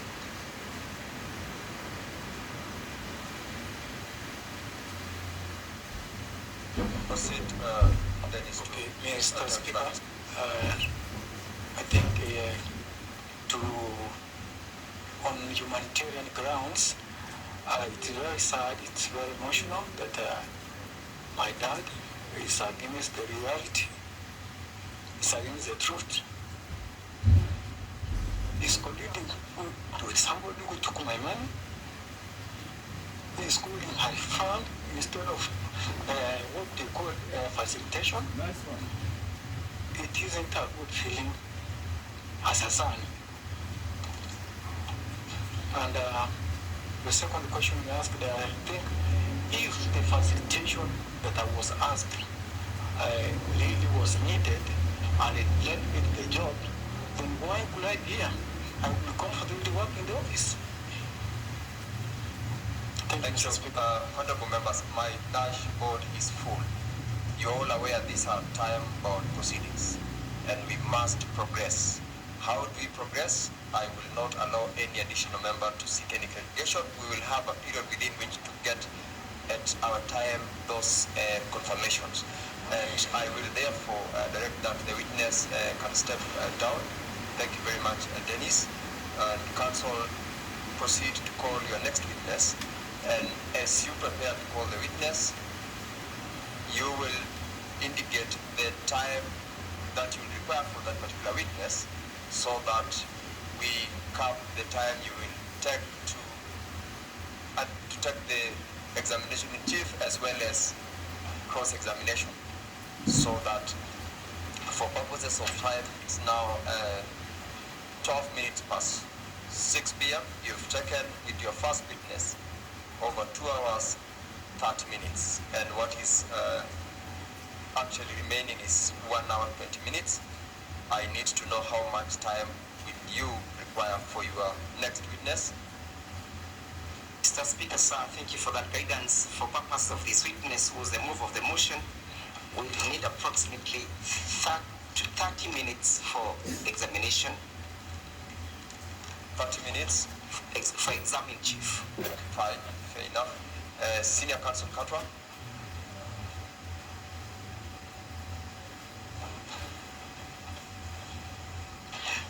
May we request for equal time for cross-examination? I'll give you less. I'll give you 20 minutes. Okay, we will try to make do. Thank you, Mr. Speaker.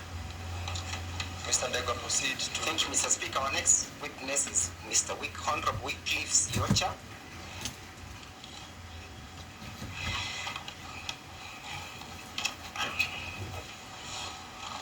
Good evening.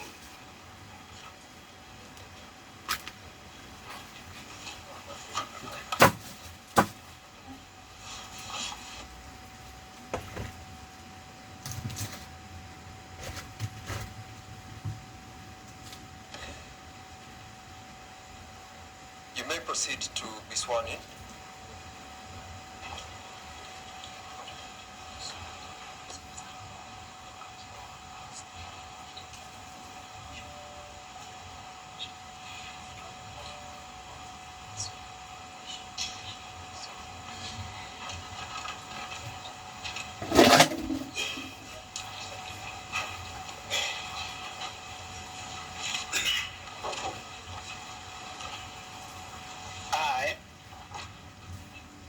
Wycliffe Siocha Kesongori, do solemnly swear that the evidence that I shall give before the Senate in respect of the matters before the Senate shall be the truth, the whole truth, and nothing but the truth. So help me God. Would you kindly praise your names and your qualification and what you do for purpose of record?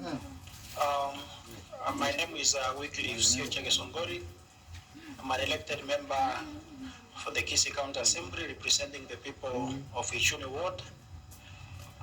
I'm a financial manager and a banker by profession. I'm the chair committee on implementation in the Kisii County Assembly, a member to the health committee, a member to the liaison committee. I'm a family man and a father. Thank you. In respect to this motion, what was your role? I was the mover. You're the mover. Yes. You have charged the deputy governor with the offenses ranging from gross violation of the constitution, gross violation of misconduct, and violation of the written laws, and abuse of office, yes? Yes, Mr. Speaker. Why have you placed a charge, or why have you preferred the said charges? If we were to begin with the charge, and perhaps before we go to the charges, how are you seized of this matter? The genesis of the motion that is before you, honorable senators, is as a result of a complaint letter I received from one Dennis Misati. When is the date of the complaint letter? The date of the complaint letter was received in my office on 21st of December, and it was addressed to me, and it was written by one Dennis Misati. Honorable members, I'm referring to the letter at page 1 of the County Assembly's bundle of document, page 1. Is that the letter dated the 19th? Yeah, that's the letter. Is that the letter that formed the basis of your impeachment motion? Yes, Mr. Speaker, that is the letter. Councillor Ndegwa, just hold. Senator Tumo, do you know how to catch the eye of the chair? What's your point of intervention? Mr. Speaker, I don't intend to interrupt the proceedings, but I thought the witness should be able to rely on his affidavit. He has not been able to confirm to the House that is relying on the affidavit in his evidence. I think that, Mr. Speaker, is very important. Witness is led by a councillor. I don't expect you, therefore, to direct on how he wants to. Let him proceed in his own case. Thank you, Mr. Speaker, sir, for the protection. Yes? I had said, Mr. Speaker, that the genesis of the motion before the Senate is as a result of the letter I received from one Dennis Misati, which is dated 19th, but was received on my office on 21st December 2023. Let's go to the first charge that appears at page 15 of the bundle of documents by the County Assembly.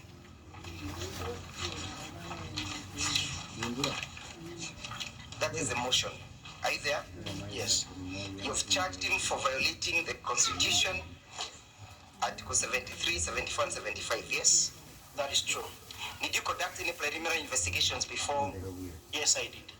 Yes, in your investigation, what was revealed? In my investigation, what was revealed is that indeed there was conversing between the deputy governor involving the family of one Joseph Misati and the chief executive officer for the WASCO, that is the water, the company for the Gusii Water and Sanitation Company. What were the canvassing for? First, there is a meeting that was initiated by the deputy governor, which took place in his home. And the members who were present in that meeting were the family members of one Joseph Misati. And also present on that meeting was one Dennis Misati, yes, who had already done an interview with the WASCO, the Gusii Water and Sanitation Company, for the position of the commercial manager. Did you confirm in your investigation whether that interview or that advertisement or application was actually there? Yes, I did. I made a follow-up to the office of the director, a managing director, and made inquiries on exactly what transpired. She did a statement to my office, which is annexed here. Also, she provided to me the M-Pesa statements because the allegations were that she also received a portion of the money. So she gave me, or else she provided with me a M-Pesa statement, which indeed I confirmed that there was some money that was sent from the M-Pesa number for one Deputy Governor Robert Onsare Monda to the M-Pesa number for one Rusu Waito. I don't know again, yes. On the same, I noted that the money was reversed again after two days. Did you confirm the purpose as to why Mr. Deputy Governor received the money from Dennis Misati and Joseph Misati? Yeah, from my investigations, I noted that upon when Dennis Misati doing the interview, they went to the home upon the invitation of the deputy governor, and the deputy governor promised to help them get the job by offering a small fee. They call it a small fee. So, and the small fee in this question is 800,000. But what I know from my investigation, the total amount of money that was given to one deputy governor, Monda, was 789,000.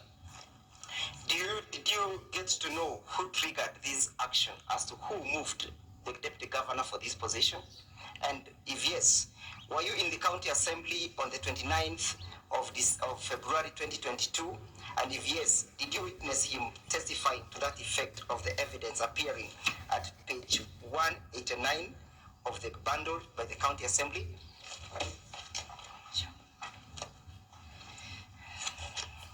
Page 189. Did you witness the deputy governor confirming that he was soliciting for favors? I was there. I had him personally say. Did you witness him confirming that he approached both the CEO, that is the Guasco? Yes, I had him confirm. And on page 189 of the bundle of documents, what document is that?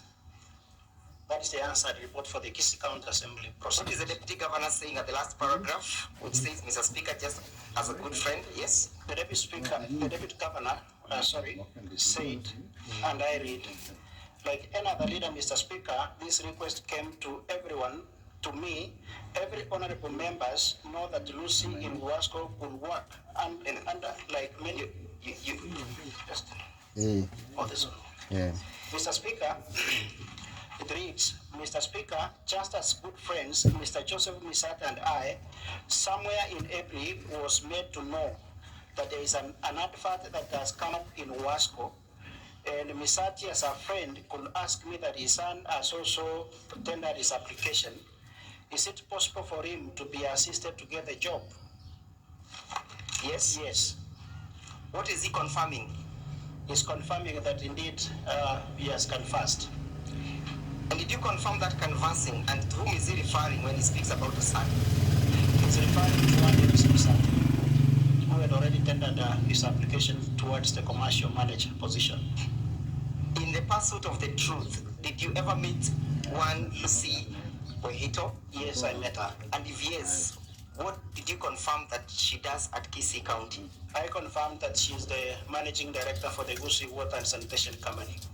Did you confirm whether she was involved in this act of briberies? Yes, I confirmed, because she revealed to me that indeed the deputy governor summoned her to his office and made it known to her that he has a friend who has a son who is interested for the position of the commercial manager, which had already been put on the dairies, and the application process was ongoing. Did you confirm whether Lucy, prior to the sending of the money, had met the deputy governor? Yeah, they'd met. And what circumstances did Lucy disclose to you that they met? Upon receiving the letter from one Dennis Misati, I started doing my own investigations to ascertain the material factor that had been given to me by Dennis Misati, and that prompted me to visit the office of the managing director in pursuit of getting all the information and exactly the transaction that involved them between the deputy governor and herself, that is Lucy. So you confirm that the deputy governor did approach one Lucy in favor of a job, yes? She did, and he summoned her to our office. And confirm at page 189 of the same bundle of document by the county government, county assembly, the last paragraph where the deputy governor is testifying, yes? Yes. Were you at the county assembly that particular time? Yes, I was present. Kindly read out the honorable senators as to what the deputy governor indicated on record. This is the answer to the report, and this is what the Honorable Deputy Governor had to say before the Assembly. Like any other leader, Mr. Speaker, this request came to me everyone, honorable members, know that Lucy in Wasco will work under, like many staff who work under the governor's office, where I'm also the deputy governor. And so I indicated to Lucy, asking her, it's not clear, asking her if they had such kind of jobs, and she said yes. Her friend is making a request that he gets his son a job, like every one of us here could do, and she told me, let us wait for the process, and if he qualifies, we shall not deny him the job. And the discussions ended there. Have you confirmed that he did confirm on record that he approached Lucy for that favor? Yes. Does it therefore surprise you that 100,000 shillings is sent to Lucy? It doesn't surprise me at all. At what period was the 100,000 shillings sent? It was after the interview. It was sent on 28 May at around, because the statement at around 9. I want you to have a look at the deputy governor's defense. The money was sent to Lucy because it's on page 99 on the DG submissions. The money was sent to one Lucy Waito on 2023 May 28th at 21:24:13. It was past a few minutes past 9. Did she confirm to you what she immediately did after the receipt of the said monies? Upon receipt of the money, the deputy governor did not call her, but in the morning of 29th, the one Lucy called the deputy governor. And upon calling the deputy governor confirmed to her that the said amount was in reference to the discussions they had with her in her office, in his office, sorry. Is Lucy one of the witnesses that you've lined up to come and confirm that position? Yes. Now, allow me to lead you to page 4 of the bundle of the documents by the deputy governor. And most importantly, paragraph 13. Yes, are you there? Yes, I'm there. Does the deputy governor confirm, page 4, honorable members? At page 13, is the deputy governor confirming that they have been friends with one Joseph Misati for over 30 years? Yes, he's confirming that. Kindly read the paragraph C. Paragraph C of clause, from B. Okay, paragraph B of 13 reads, Mr. Joseph Misati and his whole family were there for me when my daughter died around 2018. Clause C says, we asked each other for possible favors, and these include borrowing each other and refunding agro-fix stocks, borrowing each other and refunding money, favors like helping each other favors helping each other look out for foods, business opportunities, jobs, education, and other social welfare openings, especially our children. So he further confirms through his affidavit that he's in the habit of seeking for these favors, yes? Yes, it does confirm. Permit me to take you to paragraph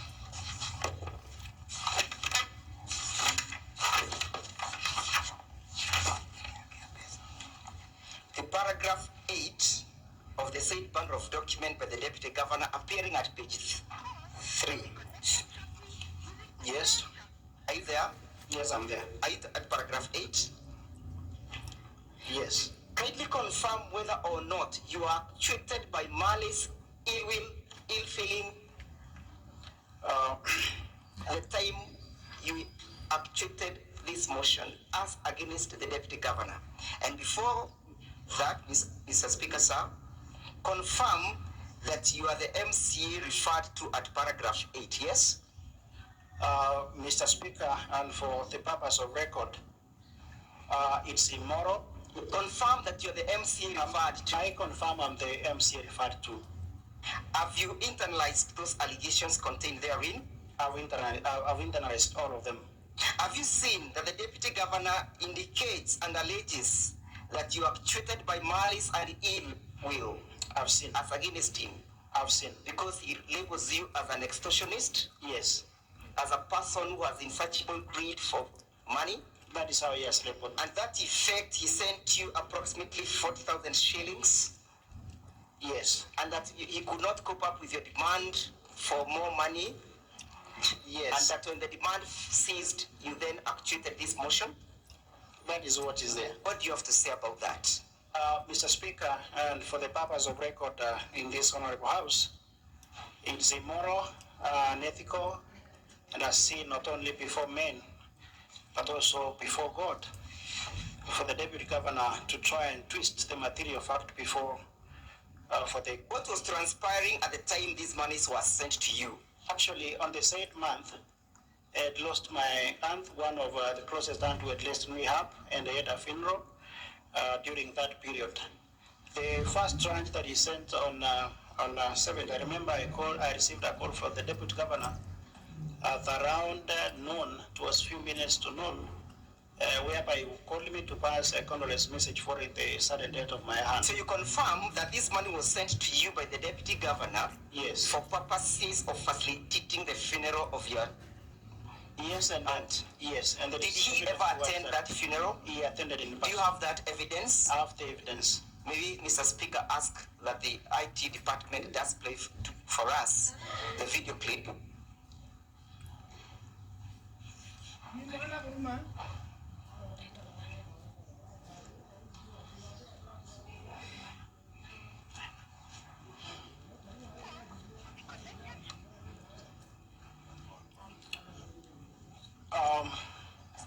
Which is referred to as burial.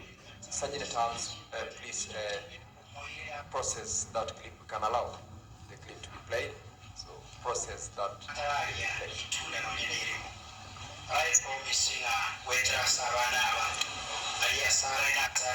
You can play the last 1 minute of that clip, or the first 1 minute and the last 1 minute. Yeah, let them play the first 1 minute and the last 1 minute.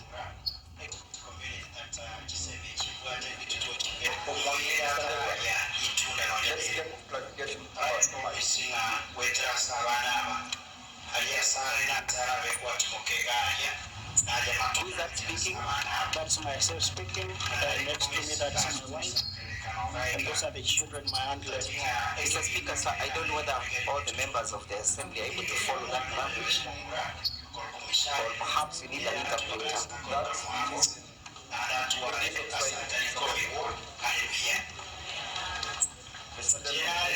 Mr. Speaker, sir.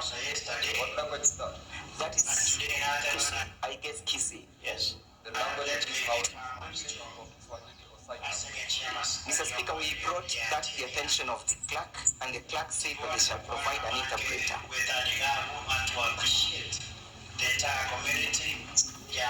The last 1 minute. The last 1 minute.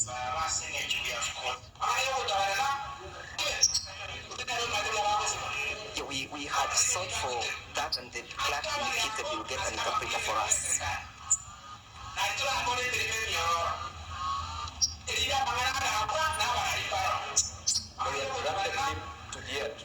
I'll give directions for its admissibility after. Or perhaps could we have the witness interpret? Yes, Mr. Speaker, while a few of us have the benefit of following, a pure majority of the senators, including Senator Galwale, may not be able to follow. We'll be listening to this clip maybe for 10 minutes, but nobody will be following.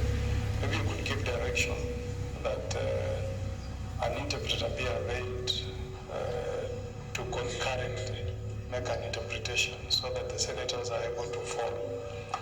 It would also have been nice if we had a written script interpreting what is being said in English so that we are able to follow. But I don't think it will serve any purpose for the clip to be played while more than 3/4 of senators are not following.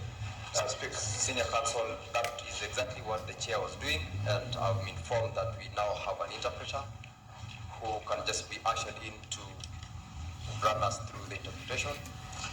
Kindly replay the clip, let it start. and let's have the interpreter too. The first 1 minute. Mr. Speaker, for purpose of expediency, we can play the first 1 minute and the last 1 minute. Yeah, I'll be okay with that. All right.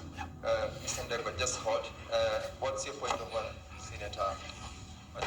Mr. Speaker, my suggestion would be, if, because it allows on the rules of the House, and I don't have the standing orders, we could allow the clip that is being played to be taken by the Speaker's office, allow somebody who can interpret it, and then it will be forwarded to us when we are doing the review tomorrow morning as we proceed. Because somebody might actually interpret. There is already an interpreter. Thank you. There is already an interpreter. Thank you. Give us a minute so that we settle on that.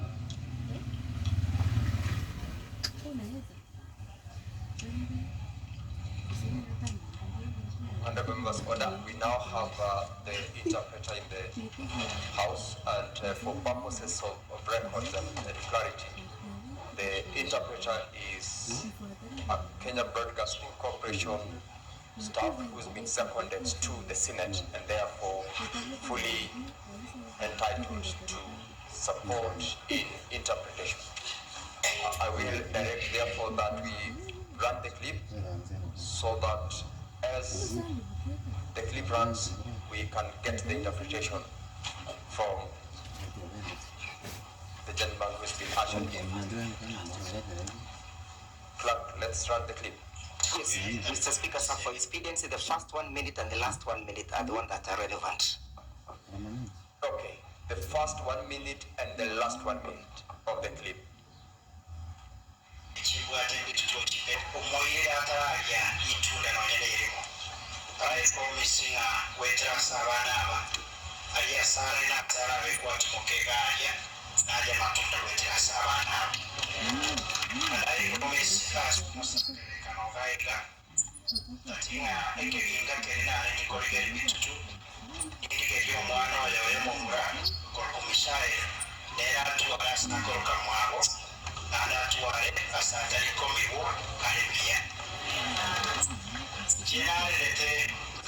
May pause there for the interpreter to run us through that first segment.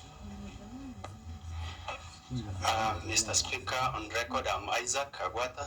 I work for Kenya Broadcasting Corporation and I'm into FM. I'm very competent in Ekegusi. That first, the statement is saying he's grieving or giving his message and saying it is so sorry that death has come at that early stage when the auntie had all the plans to make sure that his children will grow. And so he had a plan to buy for them a piece of land. So those plans have been cut short.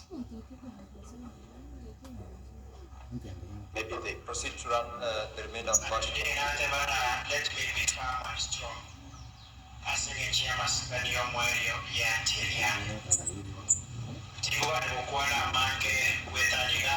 to appreciate the entire community, the entire family,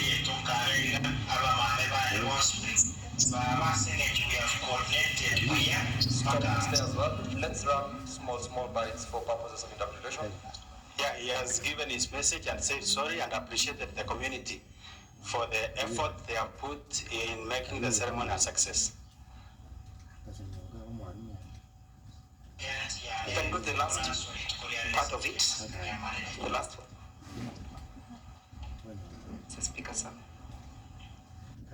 Play the last part.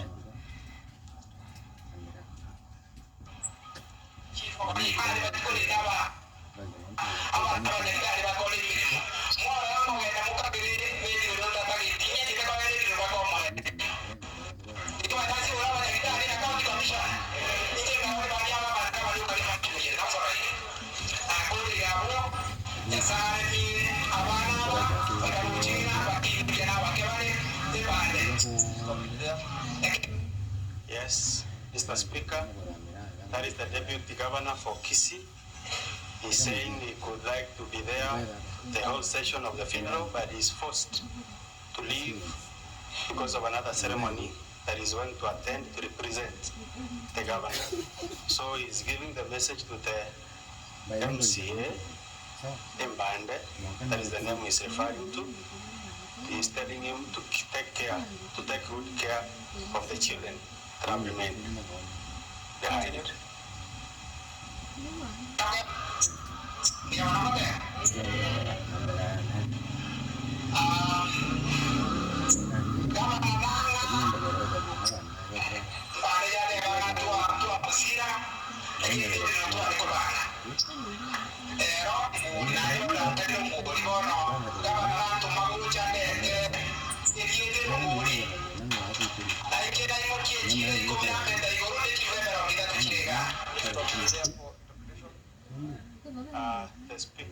Mr. Speaker, the Deputy Governor is giving out the Erongori, the support that the Governor sent him. He's saying it is 20,000, and he's referring it not Erongori because it is being given to the children, so he doesn't know the name to refer that amount to. Proceed.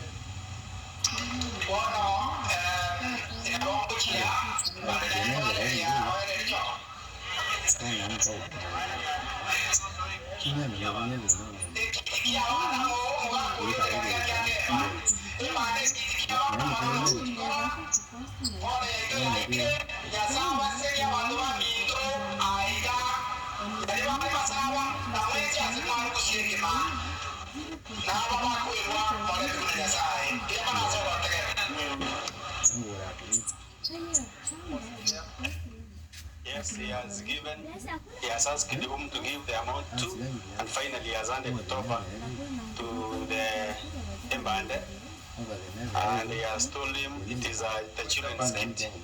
Mbande referring to the area MCA, and he has told him to make the amount to go to the children's gift. He has said goodbye and God bless you. I think we can stop at that. Thank you. Thank you, Mr. Speaker. Mr. Witness, is that the funeral that the Deputy Governor... Mr. Ndegwa, just hold. Senator Apongo.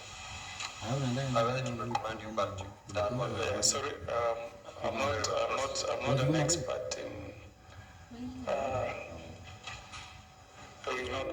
translating from Ekekusi to English, but I wanted you to allow me to seek one clarification from my brother. He said it's Isaac Agwata. Yes. I want him to confirm whether in the clip that was played, the deputy governor is saying they had assisted the MCA in preparation of the funeral, which should be distinguished from the Erongori that he had brought to the funeral. I just wanted him to confirm whether that was made in the speech of the deputy governor. Yes, he had indicated that they had given him support, so whatever is giving that day, it was not the support, but the Erongori. Thank you, Isaac. You are released. Mr. Ndegwa, you may proceed with. Thank you, Mr. Speaker, sir. And take note of the time. I'm sure you have been alerted as to the amount of minutes. I've been making an application for the restoration of the time we have wasted when looking for the interpreter. We did waste time, but we did not waste time. We proceed. We will take care of the amount of time that you will. We are most obliged to be accommodated. So when was this funeral, Mr. Speaker? It was in the month of May. The month of May. Yes. Which date exactly? If you may remember. She died at around 5th of May, so the funeral ran until the 20th. So you received these monies in 3 batches, yes? Yes. The first one was the 57th of May 2023, yes? Yes. What was it for? What his message to me said that now that there will be more visitors coming to the family, and they know that money is needed for them to open even on hospitality services. It was hospitality, yes? Yeah. How about the 28th? And the 29th, the deputy governor, when I was escorting him out of the funeral, promised to send some money towards the kit for the children, because he told me that the children that have been left are very young. Is that the money that was being sent? Yeah, that is the money that he sent. Is it therefore that the habit of the deputy governor to deny the truth and paint the person speaking the truth as liars? Yeah. Mr. Witness, during the proceedings of this impeachment, did you conduct public participation? Yes, I did conduct. We did conduct as an assembly. What forms did the public participation take? They were being conducted as a town level and at the ward level. And what forms did they take? People were submitting memorandums. There were people submitting memorandums. They were also coming for the fiscal meetings. Yes.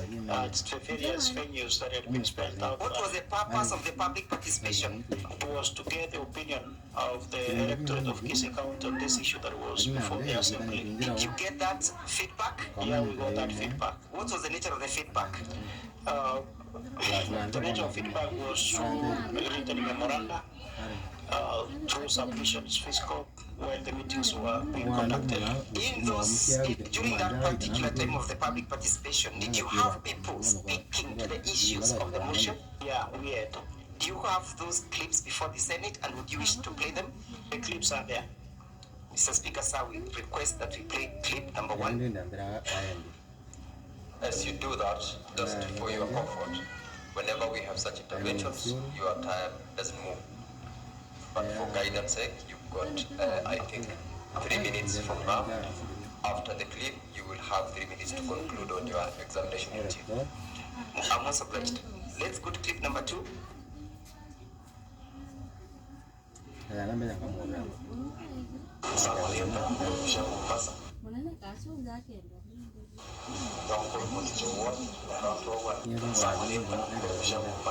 Speaker, sir, I think it's still with the interpreter. Let's get to know, is there any other clip that will require interpretation? Yes, Mr. Speaker, sir. So then let's have the witness Isaac here until the time we will be done with him. We are most guided. Then, now that he has come back, let's play clip number 1.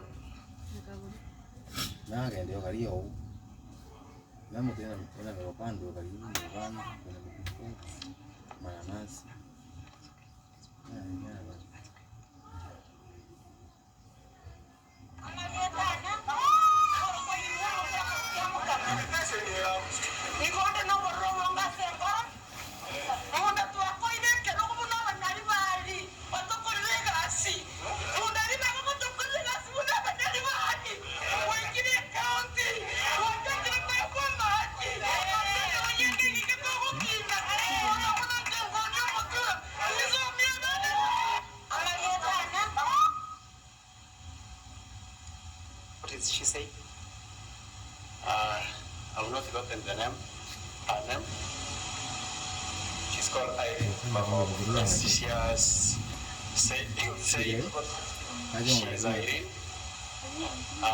She's asking that they have given this position to Honorable Monda, and Monda started asking for bribes. She, like the others, like she is selling Mutura. Now she's asking if she can take the children to school if Monda is asking for bribes to give bursary. The next clip.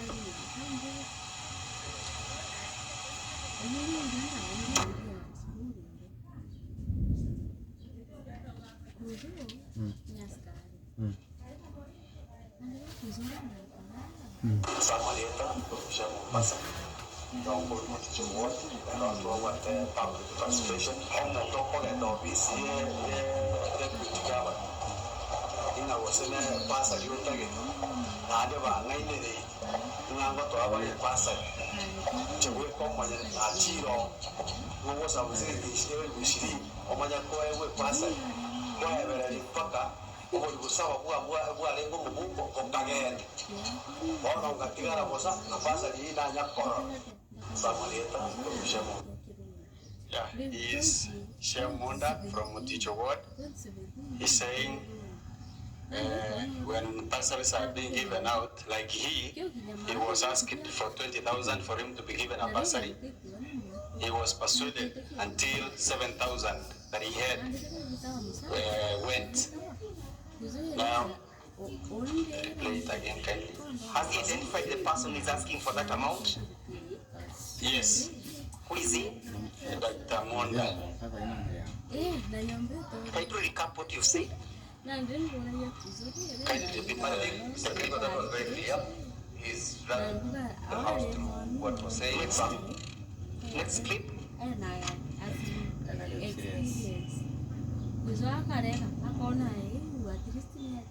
Sasa hii wanaona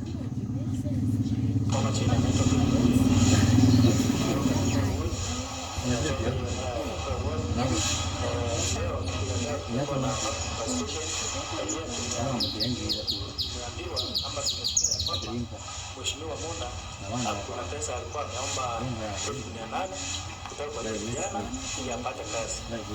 Kusema ukweli, hiyo ofisi yake anaitumia kwa njia mbaya.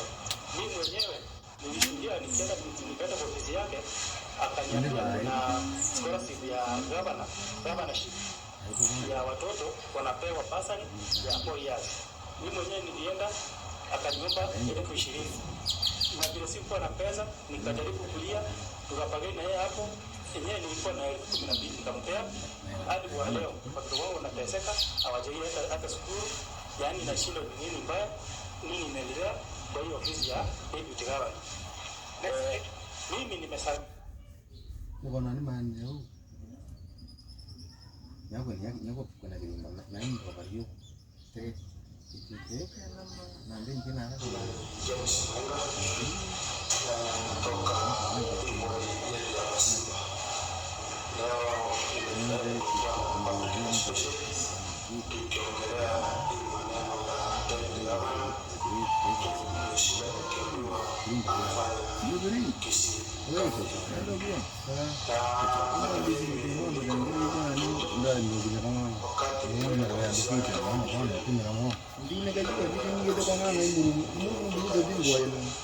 Nakipokea ukatambara katambiwa ndugu mwili mwenyewe hiyo akajaga kuguma hata anatembea kwa mama ngira ngwera na mambo mengi ndio hapo na toka ile hapo ngira ni ndio ile hapo kama kan toka ngira sawa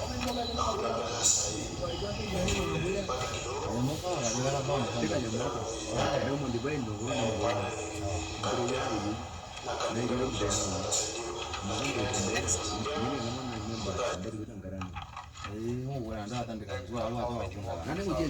We are at the final one.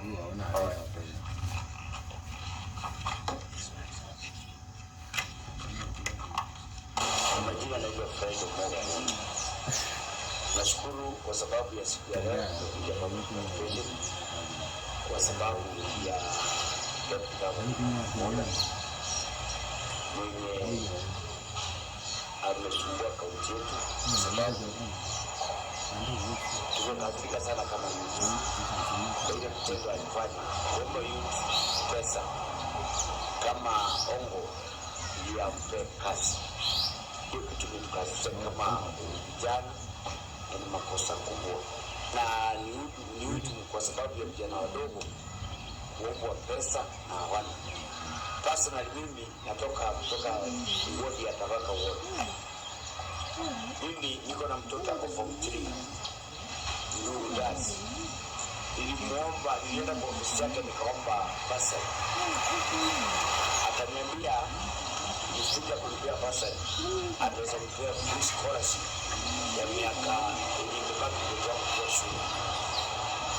Lakini akaniambia vitu vyenye naweza fanya nipe hiyo scholarship kumpea pesa shilingi 20,000. Nikaenda kwa ofisi yake nikamwambia nimepata shilingi 8,000. Nikampa shilingi 8,000. Hajawahi nisaidia mpaka leo. Nikienda kwa ofisi yake na kuhusu. There is a last one, Mr. Speaker. There is a very last one about an old man with issues of land and fraud. It's a very interesting clip. We have many, but for interest of time, we'll run this as the last one.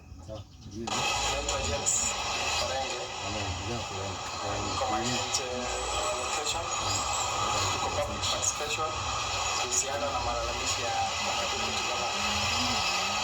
kwangu mimi, malalamishi yangu ni kwamba nilipata land ambayo babangu alikuwa anauzia Motamanga na wakaidiana malipo ambayo hadi wa leo hayajatimizwa. Kwa mfano, shamba lenyewe ni ekari 14. Baada ya maagano kwamba mzee babangu angeshukisha bei kutoka 500,000 per acre to 200,000 per acre ndio aweze kutupatia kazi sisi daktari mmoja mwenyewe, kulingana na mahojiano ambayo waliandikiana na babangu. Hadi leo hii, hadi watoto ambao walikuwa wanafaa kwenda shule hawajaweza kwenda kwa sababu mmoja mwenyewe hajaweza kufanya malipo vile walikuwa wamesikizana. Shamba nilikushia mheshimiwa mmoja alisema atanipatia pesa nikasaidie hiyo watoto yangu school fees, lakini alinidanganya. Hata hao watoto nimesumbuka na hawa hakunisaidia. Sasa hata pesa ya kuliagana na yeye alinipa, hakulipa hiyo pesa. Ameshatoa milioni, kwa vile niliambia yeye anipe milioni 7. Sasa akafikisha akasema kwa vile kuandikia watoto nitalipa wewe milioni 2.8. Sasa hiyo ndio nilikuwa nang'ang'ana nipate na niandikie hiyo watoto. Hakufanya hiyo. Alinilipa cash shilingi 350 peke yake. Kwenda kuomba ingine, yeye akaandikia mimi barua hata nikamshie yeye pesa. Sasa nitaje sana. Sasa ndio mimi hata mimi nashukuru na simba. Sasa nilikuwa nataka pesa na wewe unasema nikurudishie pesa. Nitatoa hiyo pesa wapi? Thank you, Mr. Speaker. So we can stop at that, and perhaps I finalize with this witness. Did that last witness, that clip, did he swear an affidavit before this assembly? Yes, he swore an affidavit. Is that the affidavit appearing at page 283 of the bundle of documents by the county assembly? This volume 1. Page 2. Yes, that is the one appearing there. This is the one affidavit. Page 283 of the bundle of documents? Yes. Is he confirming those assertions and allegations in his affidavit? Yes, he's confirming. Is he confirming that the price of land was 500,000 shillings but was negotiated to 200,000 shillings? Yes. Is he confirming that the balance of the 300,000 shillings was to be set off by Mr. Monda through providing employment for his sons? Yes. Let's go to the clip that came from Masimba Ward. Yes? Yes. And we'll go to Masimba Ward. I want to refer you to page 36 of the bundle of documents, the same document senators, honorable senators, you're holding. It indicates that there was no public participation at the venue. Yes? Yes, it can so. Explain the source of the clip that you've played. The county assembly, it made it 2 dailies, that is in the Daily Nation and the Standard, inviting the members of the public to appear in different venues, in sub-county venues. So the members of the public had the opportunity either to attend at the sub-county level or at the ward level, because the initiative of going to the ward level was an initiative of us as members of the county assembly. Where was the clip recorded from? It was recorded from Kesusu, where the sub-county venue for this public participation was done for Masaba South. I'm satisfied with that answer. Let us move to the question of the abuse of office. Yes. Yes. You've accused the deputy governor for abuse of office. Yes. Yes. And that he deployed 20 county enforcement officers to procure an arrest. Yes. Yes. Yes. Did you confirm that?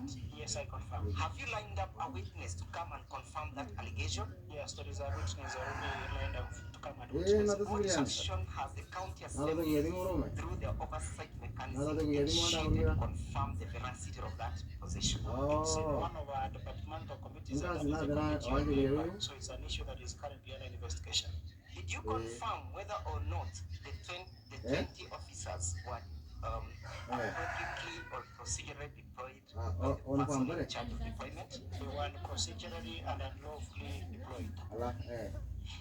Did you confirm between the police officers and the county of enforcement officers who arrested Ruben Monda, the brother to the deputy governor?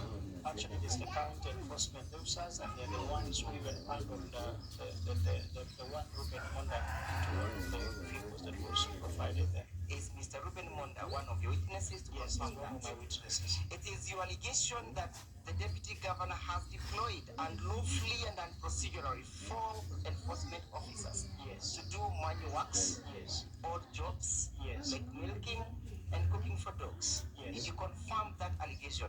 I confirmed. Yes? Yes. Is that proper application of his role or functions of the deputy governor? It's not proper. Have you lined up a witness to confirm whether or not all these deployments were procedural?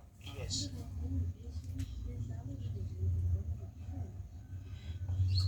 Did you summon? How is the witness coming? The county assembly of Kisii requested through the Senate that one guy Oyagi, who is the currently acting director of enforcement of Kisii County. Was he a witness at the county assembly? He was not a witness. Finally, what would you want these honorable senators to do in respect to your motion? Honorable senators, this was indeed one of the hard decisions that I had to make. For one reason, that one deputy governor for Kisii, Robert Monda, is a very close friend of mine, and also on the other side, I had this young man who was miserable and had already been duped, and his money had gone. So I had to make indeed a tough decision, and I was not only doing this for Ms. Misanti, but I was doing this for the jobless who are youths out there who have found themselves the hands of unsuspecting civil servants, public officers, and even state officers who solicit funds from them. That they can get jobs, but at the end of the day, they don't end up having jobs. So I'm requesting and pleading for this house that to send a president's action and give hope to the youths outside there, not only to Dennis, and ensure that Dennis gets justice at the end of the day. Try to know for the source, and if and might let the deputy governor for Kisii County carry his cross. Finally, I want to refer you to the bundle of documents by the deputy governor, his defense, appearing as such, and refer you to page E8, page 16, page 8, also labeled as 8. Sasa ngoja. Hata tele. Sukari. Oh, kwa dai. Si sukari naongoja. Hapa. Mimi nakiona nilipe ile asubuhi. Hapana. Simbetete ni sukari ni related and relevant to these proceedings that are absolutely not related to these proceedings. Eh? Si sukari nilipa nikilipa mai. Nichele. the question of harassment and intimidation by the deputy governor towards Dennis Misati? Did you establish those averments? When Dennis Misati was approaching me, I think it was early December, he confirmed and told me that indeed his life was in danger. And the communication that he relayed to me was from his father, and it was being relayed on behalf of the deputy governor. When Dennis Misati told the Morez, gave indications that he was going to record a statement with the EACC. Are you aware where Dennis Misati and his wife are currently living? No, I don't know currently where they are living.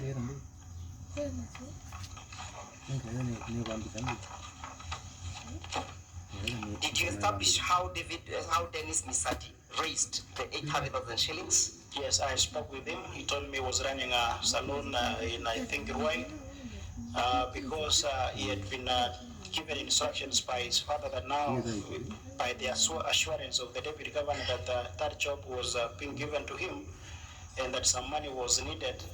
So he sold the businesses down equally because he had to relocate. He sold his entire household.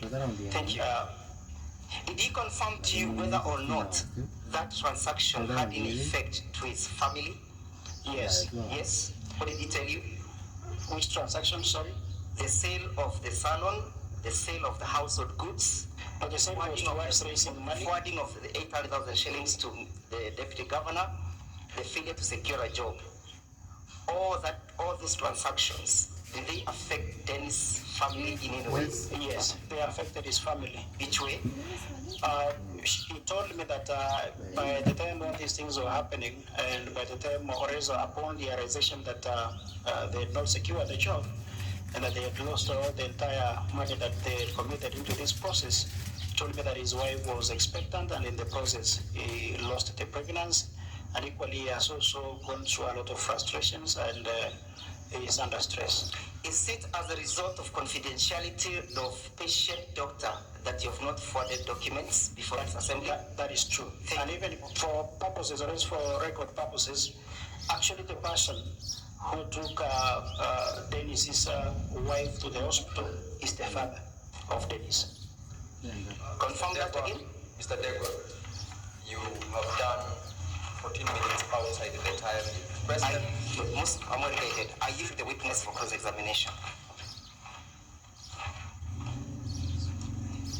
Mr. Kato.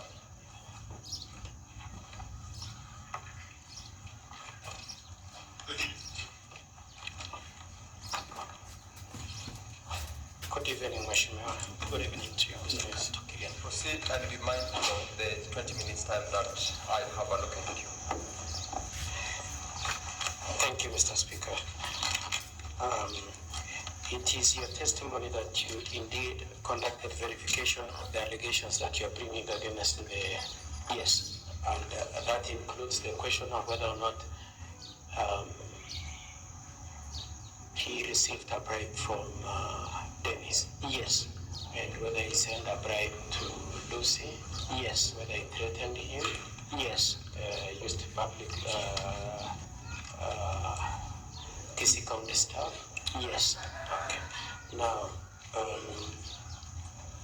let's start with the National Assembly.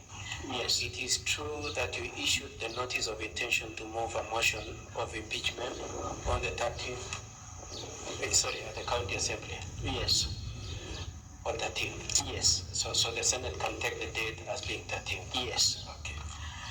And you were subsequently there on the 21st when you moved your motion. Yes, I was there.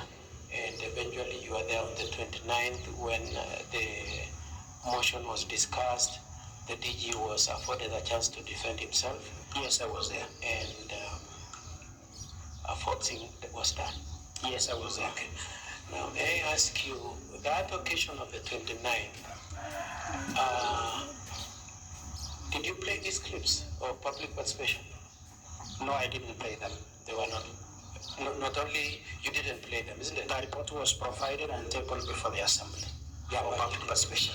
When you're moving your motion, you didn't play them, isn't it? there was a report. Answer my question. When you're tabling your motion, you did not play them. No, me not playing it, but it was there it was to be provided by the county assembly. Just answer my question. So you did not play them yourself.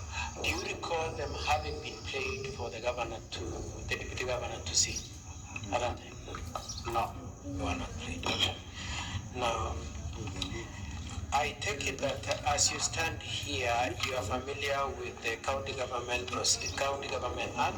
Yes. Standing orders that are relevant? Yes. Okay. What is your understanding of how a motion for impeachment is supposed to be moved? First is by giving a note to the county assembly. Are you aware of the provisions of Section 15 of County Government Act on how to initiate a process of impeachment? Are you aware? Yes, I'm aware. And did you comply with that process? Yes, I complied. It is your position that you are complied with Section 15? Yes, I can. So we will. And standing orders number 194 and 195 of the Kisii County standing orders? Yes, I complied. It's the position that you did? Yes. Mr. Speaker, because of time, I will deal with that in the legal arguments. Now, I would like you to go to the bundle from the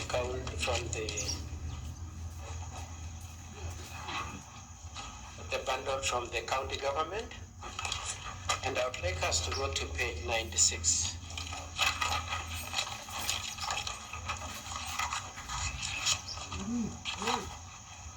You at page 96? Yes, I'm there. Okay. So could you confirm at page 96 to page 103, page 196 to page 103 are the proceedings of the 29th at which you moved your motion, voting was done, and the DG was heard in his defense. That's correct, isn't it? Yes. So let's start with page 96. Are you at page 96? Yes, I'm there. You confirm the things I've just said, the defense of the DG and the voting and the moving your motion was on 29, isn't it? Yes. You confirm that? Yes. And that heading saying votes and proceedings is also accurate? Yes. Okay. At page...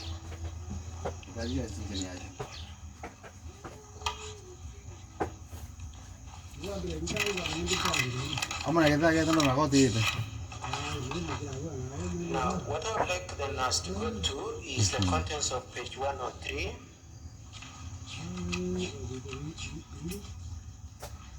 Yes.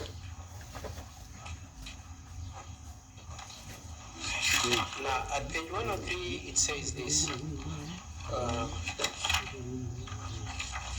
The motion, you can see where your name is. Honorable Wycliffe Sionja moved the motion. You can see that.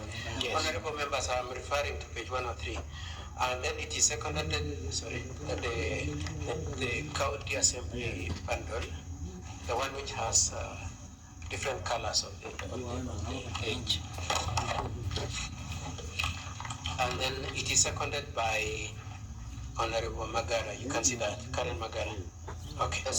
And then motion proposed. Now I would like you to read what comes after that. Could you read from where Honorable Henry Maroja is saying? He's talking. The leader of majority party rose on standing order number 93 on adjournment of debate to allow public participation pursuant to Article 196 of the Constitution of Kenya. Okay. Now, that preposition that on the 29th, we've already agreed that 96 to 103 are the proceedings of the county assembly on the 29th. Now, at page 103, it is saying a motion was moved to proceed to public participation by Honorable Henry Maroja. Is this correct? I think there was a mix-up of documents because this is not correct. It's not correct. Just a minute. This contention that the events of 29 entailed a moving of a motion for adjournment for public participation on 29 is incorrect. That is what I'm saying, Council. That this is not the true correct, and probably this is a mix-up of documents because. Okay, I'm asking you questions. So to the extent to which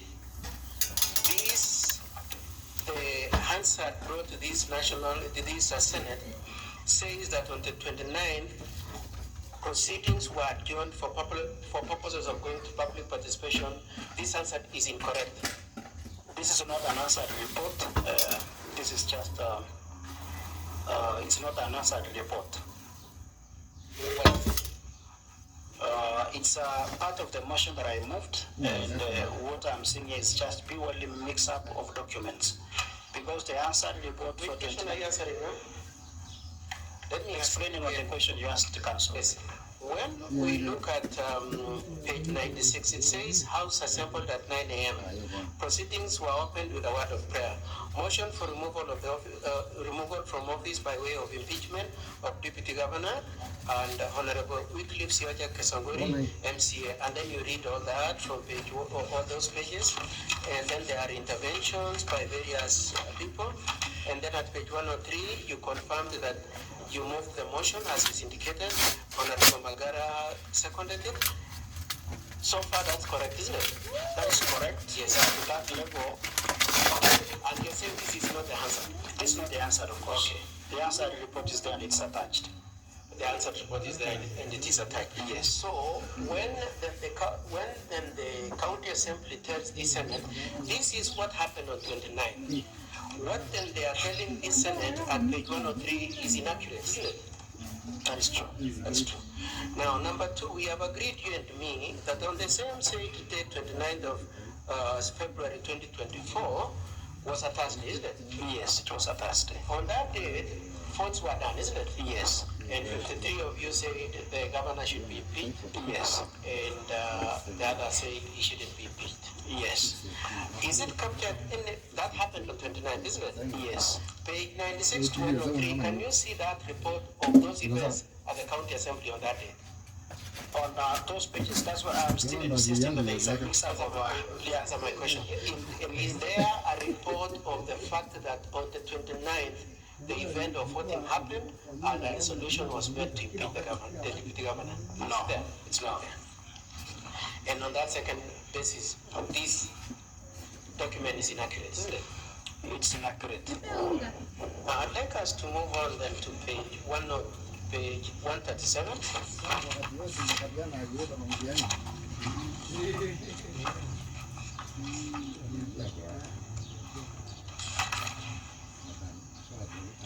Now, could I start by asking you, is the contents of honorable members, I'm still referring to the same bundle by the county government, and I'm referring to the contents of page 137.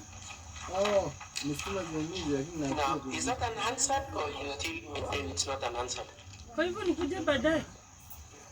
Baada ya muda kidogo hiyo. That is the answered report. That is an answer, isn't it? Yes. Okay. Now, may we look at the first page 137? It says County Assembly of DC official report, special sitting. The events of 29th was a special sitting. It's true, isn't it? Yes. For purposes of discussing the impeachment, isn't it? Yes. And then it says it was held on 29th of February. Could you tell this Senate when is it indicated as having that the assembly sat? On which day of the week? Come up again. It shows 29th of February 2024, but before giving that date, it has given the day of the week when the sitting was done. What date does it give? It was given 29th of February 2024. Could you tell this Senate, is that a correct statement? It's a correct statement that there is a typo error there. Are you the one who made the answer? Are you responsible for making the answer? No, I'm not responsible. And how do you know it was typographical? Because I was there, it was on Thursday, so I can remember the accounts and everything and the proceedings that we had. When it says it is Tuesday, that is wrong. But that's a typo error, it's okay. Then you would agree with me that even when the Senate wants to look at what you did in the county assembly, it is true that the Hansards have been manipulated and even the Senate cannot see. That is not true. Okay, it's not true. Is it true that 29th was a Tuesday? And that you sat on Tuesday? It wasn't, of course, and that's a typo error. And the other issues I've raised. Okay, I'll move on to a different issue, but the point I'm making is that because the 53 of you are very determined to remove the deputy governor, you go as far as manipulating the Hansard. No, we are not manipulating the Hansard, and we are not that much determined. We are only just following the law. You are not determined, you are disparate. Now, I would like us to move on to the issues that the motion that you moved. We are in agreement that you moved the motion on the 13th, isn't it? Yes. I thought I did not move them, but I gave notes of motion. Yes, I apologize. You are right. Thank you. Now, I would like you to be given this bundle, the one for the deputy governor, if my friends can give you.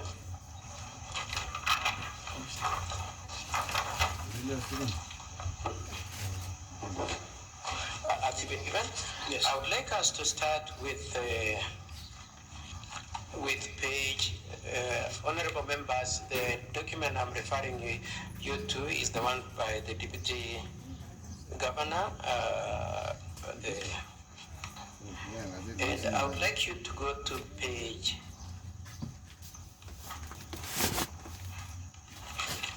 The motion that you moved, which is at page, my apologies for 1 second.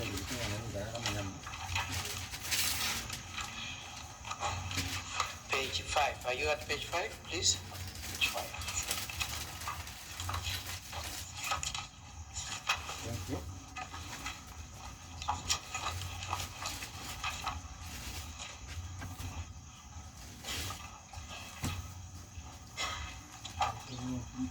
At page 5, you can see that? Yes. At page 5, that is the motion that is the notice you gave of intention to move a motion to increase the governor. Okay. That is true. Now, the first thing I want us to agree is you issued the notice on 13th. Yes. And as we've already discussed, you eventually managed to move the motion on 29th and voting was done. Yes. Do you agree on the face of it that the 10 days could have expired on 23rd and by 29th, when the motion was being moved and being discussed and being voted upon, was already outside the 10 days? It was, of course, already outside the 10 days. Yeah? You used the word was already outside the 10 days. Did you say, of course? It's already, yeah. It's no. Sorry, it's outside the 10 days. Thank you. Yeah. Now, I would like you to go to page 2 of that same bundle. Page 2. Page 2, yes.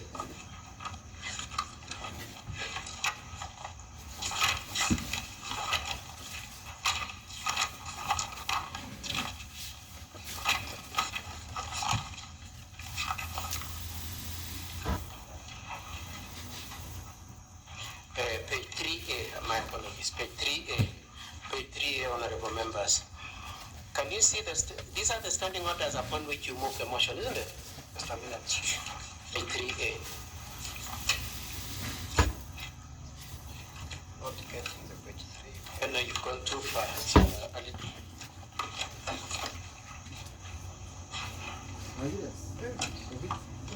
Yes, ma'am.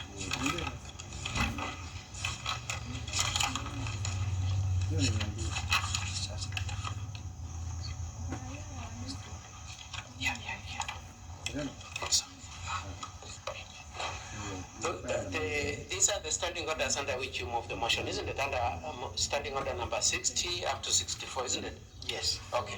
Now, could we look at 60 sub 4? It is true, or let's start with 3. It says a member who has obtained the approval of the speaker to move a motion under paragraph 1 shall give 7 days notice calling for impeachment of the governor. Upon expiry of the 7 days and after notice given, the motion shall be placed in order paper and shall be disposed of within 3 days. You agree with me that within the intention of that standing order, you should have disposed of this motion within 10 days? Yes, you agree with me? I agree. Okay. Now, I want us to look at 61. So that's one issue out of the way. The next one I want us to discuss is, now before we do that, so you eventually agreed on the 21st of February to go for public participation. Yes. And when you went for public participation, you scheduled the public participation for the 26th of February, isn't it? Yes. And you agree also that that public participation done on the 26th was already outside the 10 days, which ended on the 23rd of February, isn't it? Yes. Thank you. Now, starting order number 60. It requires that before giving notice under Section 33 of the County Government Act, the member shall deliver to the clerk a copy of the proposed motion in writing stating the grounds and particulars, isn't it? Yes. Could you agree that the notice we just looked at, that you moved, the notice that you raised, did not have these grounds and particulars? It had the grounds and the particulars were there. In reference to the Kisii County standing orders. Yes. And we are looking at the document at page 5, isn't it? Page 5. Honorable members, page 5 of the Deputy Governor's bundle.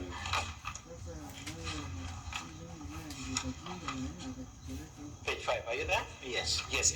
That is the notice you issued on 13. The notice you issued on 13, isn't it? Yes. And it is your contention that when you say gross violation of the Constitution, abuse of office, gross misconduct, and crimes under national law, you have complied with the need for grounds and particulars. Is that your position? All the documentation, including the signature. Question.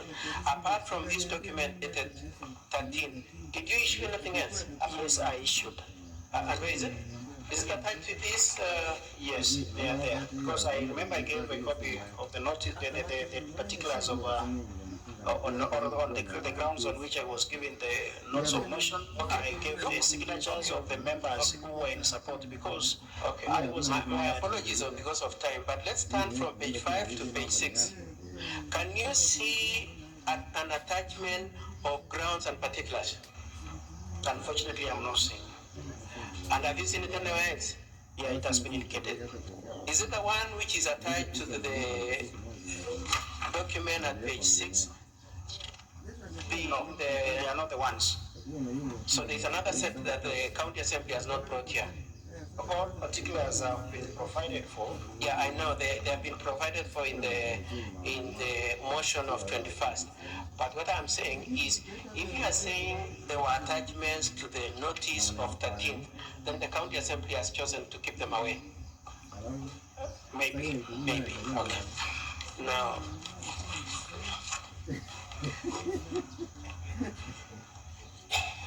I would like us then to move to the public participation report that you then came up with, and which is in the County Government Bundle Volume 1.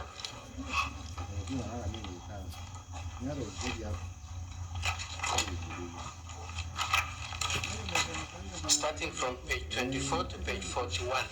Sorry. To page 50. To page 51, are you there? Yes. Now, could you confirm to this Senate that the public participation is the document at page 24 to page 51?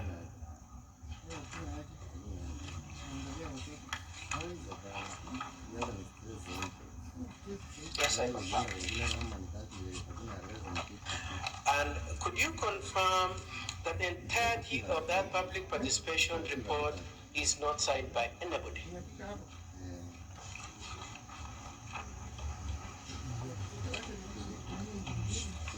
Nobody has taken possession of it.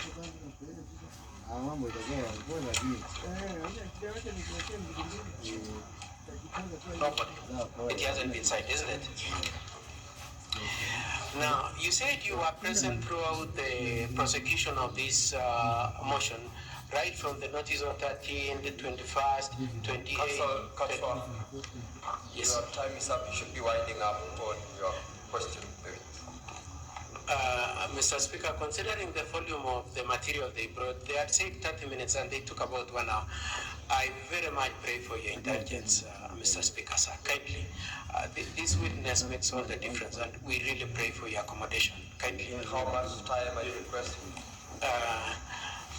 Can I have the same time as they spend, which is about 1 hour? No, you can't.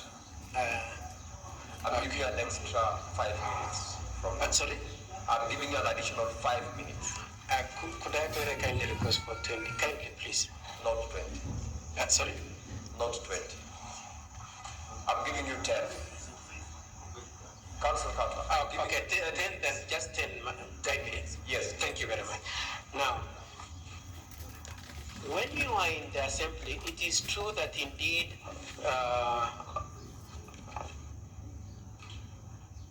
the DG complained that he hasn't been given a copy of the public participation report. Yes, he complained. Yes, thank you very much for that. And he defended himself before he saw that report, isn't it? Yes. Okay, thank you. Now, I want you to look at page 103. You sympathize with me, isn't it? They have been treated on time. On which grounds? Page 103. Again, page 103. The county assembly report, please. At page 103, it is much as we have agreed that it was misplaced in terms of the date. It was true that Honorable Henry Moraja moved a motion for public participation. That is not true. This was actually the leader of majority moved a motion on 21st. And so as to allow public participation. Is this the name of the to take place? A minute, please. Is this the name of the leader of? Excuse me, Council. Yes. I'm making a statement because you have asked a question. This motion was moved on 21st by the majority leader of the Kisii County Assembly to allow for members to adjourn so that they can go for public participation, which is not provided for in our standing orders. But remember, the Constitution of Kenya. Okay, now you're going too far. It's okay. So, is this, other than that the date is wrong, is this the correct state of the moving of motion for public participation? Was the public participation motion in the words used by the leader of majority rose on standing order number 93 for adjournment to allow for public participation? Is this correct? Yes. When the date is corrected? When the date is corrected. Yes, okay. You see, we don't have any fight, we are in agreement. Yes. Now, the first thing I want you to agree is, when you agreed to proceed on adjournment, you did not agree on how that public participation would be funded, did you? Yes. You did not. You did not agree on who would collect the views of the public. It was the counter class. It is not in the list. The answer and communication department. But you didn't do that, isn't it? And it is true that eventually it was the governor who financed the public participation and used ward administrators, isn't it? No. Okay, Governor did not. May I ask you, did ward administrators play a role in this public participation? Did not play a role. Now, I would like to show you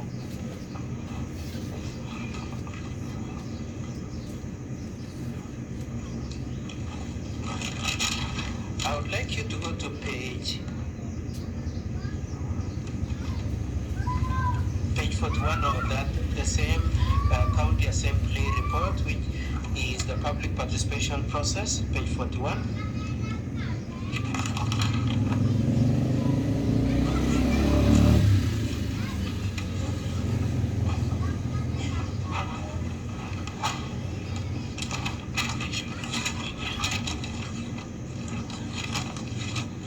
I would like you to look at the last paragraph, Moticha Ward. Are you there? Yes, I'm there. Does it say that the exercise was headed by the ward administrator and ward manager? That is what the statement reads. That's what it says. So indeed, the governor and the executive participated in this public participation, isn't it? They did not participate. Doesn't it? Are you saying this report is inaccurate also? When public participations were being conducted, is this report correct? It's not correct. So you are now saying the county assembly's public participation report is not correct? No, I'm not denouncing, but particularly on that aspect, or else on that. Is it the only one which is not correct? Okay, I'll move on to another question because of pressure of time. It is true that you played about 7 clips of public participation, isn't it, today? I did not make any clip of any public participation. All these clips were provided by the Answer and Communication Department of the Kisii County. Now, my question is, in all of them, they are standing behind flowers and trees, isn't it? Not all of them. How many are in places other than flowers and trees? Council, when this interview started, my question, out of the 7 clips you played, Is it true that 5 of them were individuals standing against a tree and a flower? Not true. Did you see any in any of the clips public behind those people? Was there any that you could see a crowd? Individual public, My question, no. Was any of the clips with members of public behind it? There were some had and some didn't have, because some of these interviews, individual interviews were being recorded aside, not amongst the crowd. Please listen to me. In the clips you played today, is there any that has members of public in its background? Yes. Yeah? Yes. Okay. We will look at them again when we come to our defense. And now, Mr. Dennis says that you lied that he's a photo in your ward. Is he a photo in your ward? Nowhere on record am I saying that Dennis comes from my ward. Nowhere. You said that in the answer. In your submissions when you're moving a motion? Nowhere. And saying I remember very well, I said that Dennis, by the time he was doing a complaint to me, he was staying at Gethari, which is in the last question I want to ask you, then my colleague will just ask you a few questions. It is true from what Ms. Lucy Whiteley said, you spoke with her and yes, she gave you information? Yes. It is true at page 26 to 27 of her statement. If you could look at the bundle from the DG, page 26 to 27.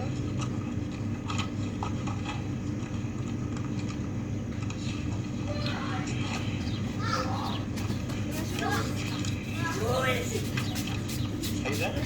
Yes.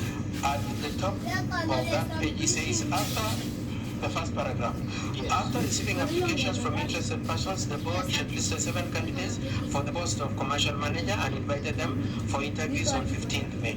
So, according to Lucy, the interviews were done on 15th May, isn't it? According to that statement. According to that statement. Now, the sale agreement that you said you saw was done on the 20th of April, isn't it? Yes. Of a month earlier, isn't it? Yes. And notwithstanding that, it is your position that that money from that sale was for purposes of a bribe? Yes, it was. Okay. Now, did Dennis tell you that there was no time when he had a conversation between himself and Dr. Mona? Yes. He told you he had no conversation? Yes. Now, did it occur to you to talk to the father of Dennis, or it would not be convenient to the case you had been told to move? You know, I did not reach out to the father, because all the material that I need to prosecute the motion was provided to me by one Dennis Bisati, so I saw no need at all. Now, the instructions I have, this is the last question, is that the funeral of your auntie was on the 12th of May 2023. Do you contest that? I may not be able to contest that. You wouldn't be able to contest that. Now, having done the funeral on 12th of May, what business did you have receiving money from Dr. Monda on the 29th of May, 28th May, and 7th of May? This was a commitment from the deputy governor when I was escorting to the car, and he said that he was to send something in regard to those. I had to say that. Nowhere I called, nowhere I did a message soliciting for any money from him. Yes. It was for that purpose. So you played a clip to show us how Dr. Monda attended the funeral, isn't it? Yes. Is that story of him intending to send you money afterwards for the children in that clip? It was not in the public domain, but it was a part of the conversation we had as I was escorting to the car. Okay. Thank you, Mr. Speaker. So just give me 2-3 minutes with my you still have got 2 minutes or so, so you can call.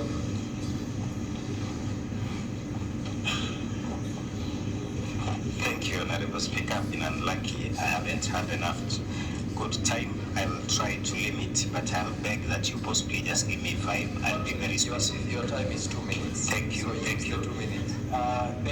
Honorable Suja, there are a lot of governance issues in Kisii County. Is that correct? There are a lot of disputes, a lot of fights, and you had Honorable Cherargei talk of fights in funerals. Are there a lot of governance issues in Kisii? Kuna vita Kisii kwetu. Is that correct? my time is running. Is that correct? It's not correct. Is it true that the dispute and this motion is in this Senate because there are disputes about governance in Kisii between the DG and the governor? I'm the mover. I'm the one aware that it's because of the governance, not at all, and it nowhere does not find its way to this motion. Nowhere. Are you aware that the DG has been uncomfortable with the governor conducting government business in our house? Yes or no? I'm not aware because I don't work in the executive. You're not aware? Are you aware that the absorption of the Kisii budget is at 2%, number 47 or 47 in Kenya? On that one, not unless you have questions you want me to expound on that. Are you aware? Yes or no? I don't have. As the chair of implementation, that is not the position. Okay. Which office does the governor operate from? He operates from the stadium. Okay, from the stadium. Okay. Are you aware that he meets even central government delegations from his house at Mototo, called Shakahola also? That's not unique because all of us will receive visitors and delegations to our home. Okay. Yeah. Are you aware that the budget that was passed by the Kisii County government was altered somewhere, and these are complaints? There is no material fact on that, so I cannot be able to confirm. I have participated in the process, and I stand at a better position to give you information on that, but let us not advance in that because these are the disputes. Is this true?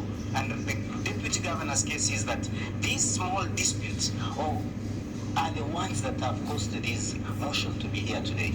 Are you trying to inform the Senate that it is those disputes that made one deputy governor more than one solicitor pipe?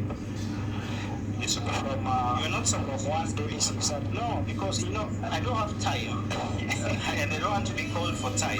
Just let me ask my last question. Your time is up. Oh, if you can allow me, Honorable Speaker, just ask one last question on the public participation and the bursaries. And let me ask you whether you are aware of the county bursary fund committee, the ward bursary fund committee, and whether you are aware that in Kisii, because you are an MCA, that no one has ever been able to get more than 5,000 from the county bursary. Should someone bribe letting us to get 5,000? Your time is up. Mr. Witness, you can answer that question as we have, Mr. Speaker, we have grounds, especially from those students who are coming from poor backgrounds. There are those who come from extremely needy backgrounds. They usually get more than the 5,000. Very well. So they are others equally on full scholarships. Thank you. Mr. Speaker, sir, thank you for the moment for re-examination. I don't want to shoot in the dark as it has been and experienced. Mr. Witness, what has brought us here is it the issues of the governor and the wrangles they could be having or not having, or the question of the conduct of the deputy governor? It's the question about the conduct of the deputy governor. Is it befitting a governor? It's not befitting a governor. Does it befit a public officer or a state officer? It does not befit a public officer. Allow me to take you to page 123 of the bundle of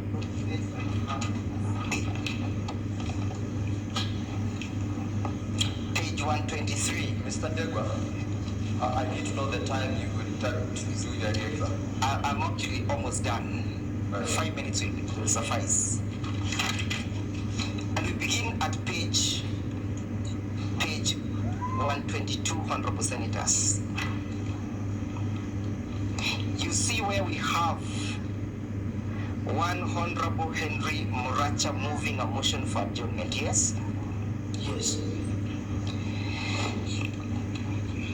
And he subsequently makes submissions and guidance on how, at page 123, the last paragraph which begins by, I hereby beg to move the motion of adjournment to allow the people of Kisii County give their views by way of public participation, either by way of memoranda, questionnaires, or any other manner suitable to the clerk. Yes? Yes. Are the clips that you're playing there contemplated as one of the manners of giving evidence? Yes. Who conducts public participation? Is it the county assembly or the office of the governor? It's the county assembly. Is the office of the governor involved in the oversight works of the county assembly? Absolutely no. Was the governor involved in these processes? He was not involved.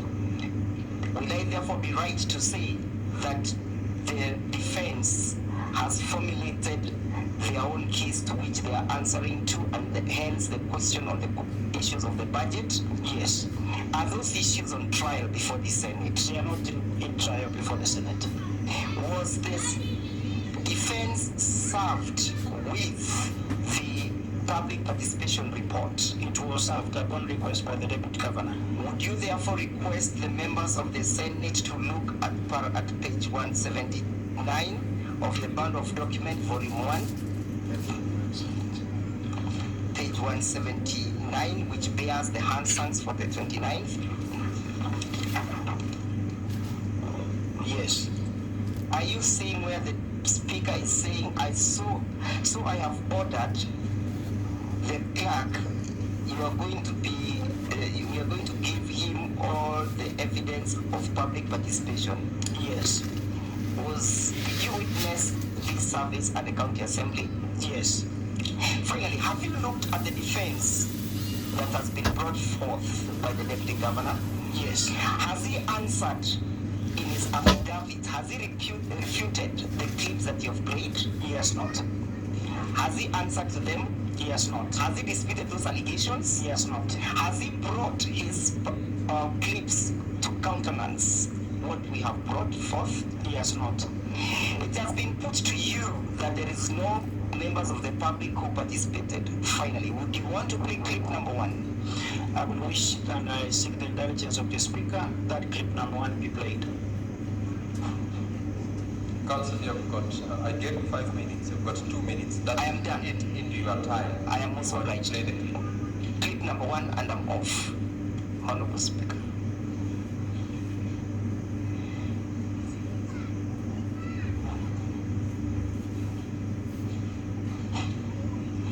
And as we proceed, where is the office of the Deputy Governor stated? He stood at the Kusi Stadium. So they so share the Kusi Stadium? Yeah, they share. There's the office of the governor and the office of the... What is the reason? Currently, the official office of the governor is under renovation. Clip number 1.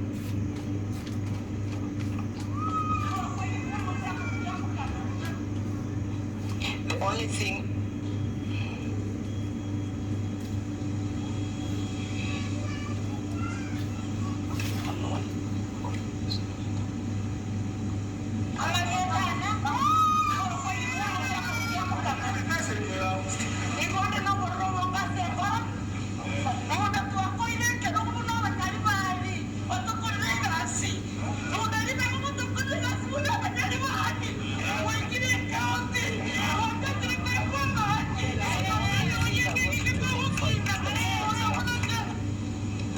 I want you to identify in that clip is where is the venue? That is at the Kiabukama office of the MCA.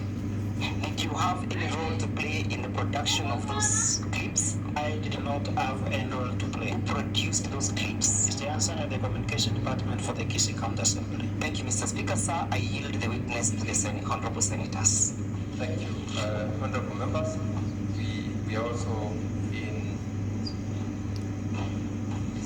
the interest of time. I'm going to limit also the number of members that we're going to allow for clarification to 4.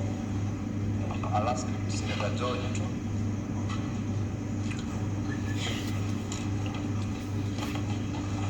And the time with which you can take is 2 minutes maximum.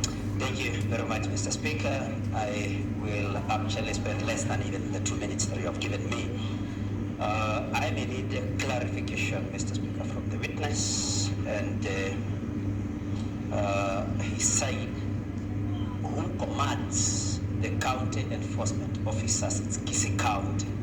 Because, Mr. Speaker, I ask that because there is an allegation that the Deputy Governor has been misusing these particular officers. Number 2, Mr. Speaker, the Deputy Governor has been accused And we have seen, we have viewed several videos, Mr. Speaker, of soliciting for bribes in order for him to influence the issuance of bursaries in the county, Mr. Speaker. So would the witness tell us or tell this House what role the Deputy Governor plays in the giving of bursaries in Kisii County, Mr. Speaker? And finally, Mr. Speaker, I don't know whether this will be approved, but let me, finally, Mr. Speaker, apart from the video that has been replayed for the second time, Mr. Speaker, we observed that the other clips that were played showed people, did not show other attendees of the public participation functions, Mr. Speaker. And I think that is one thing that we would also want the witness to clarify.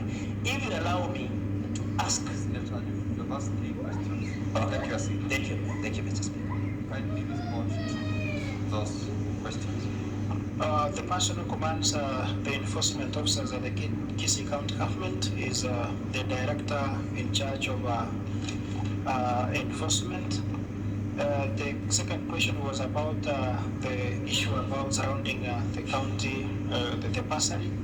Actually, for the information, for purposes of record, and to inform this honorable House, we have a special committee for scholarship, whereby the DD, especially those who come from challenged financial backgrounds, are identified and then forwarded for purposes of being given these scholarships. So in the process, these scholarships are being offered by the office of the governor, and in the process, the deputy governor is involved. And the last one is the question that most of the clips that have been played are just not showing the backgrounds. And actually that one, I think those who were the answer and Department Communication of the Kisii County Assembly was maybe mainly focusing on the speakers and forgot also to focus on the background. Senator Sifuna.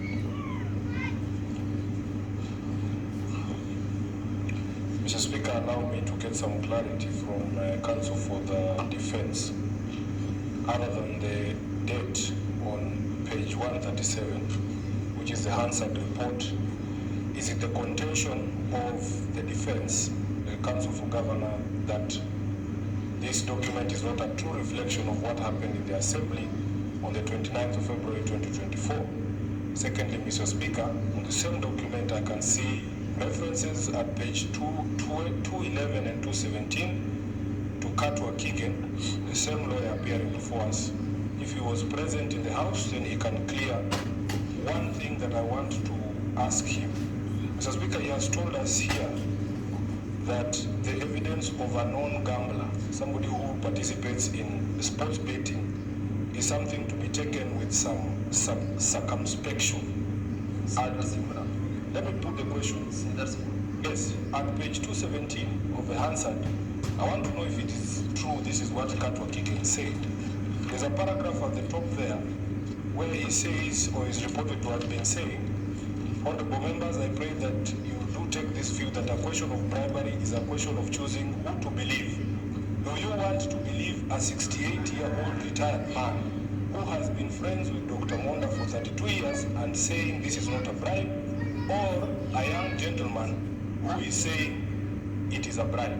I want Katwa Kigen to clarify whether indeed the evidence of a young man should also be taken with the same circumspection that he claims evidence from a gambler should be taken. I thank you, Mr. Speaker.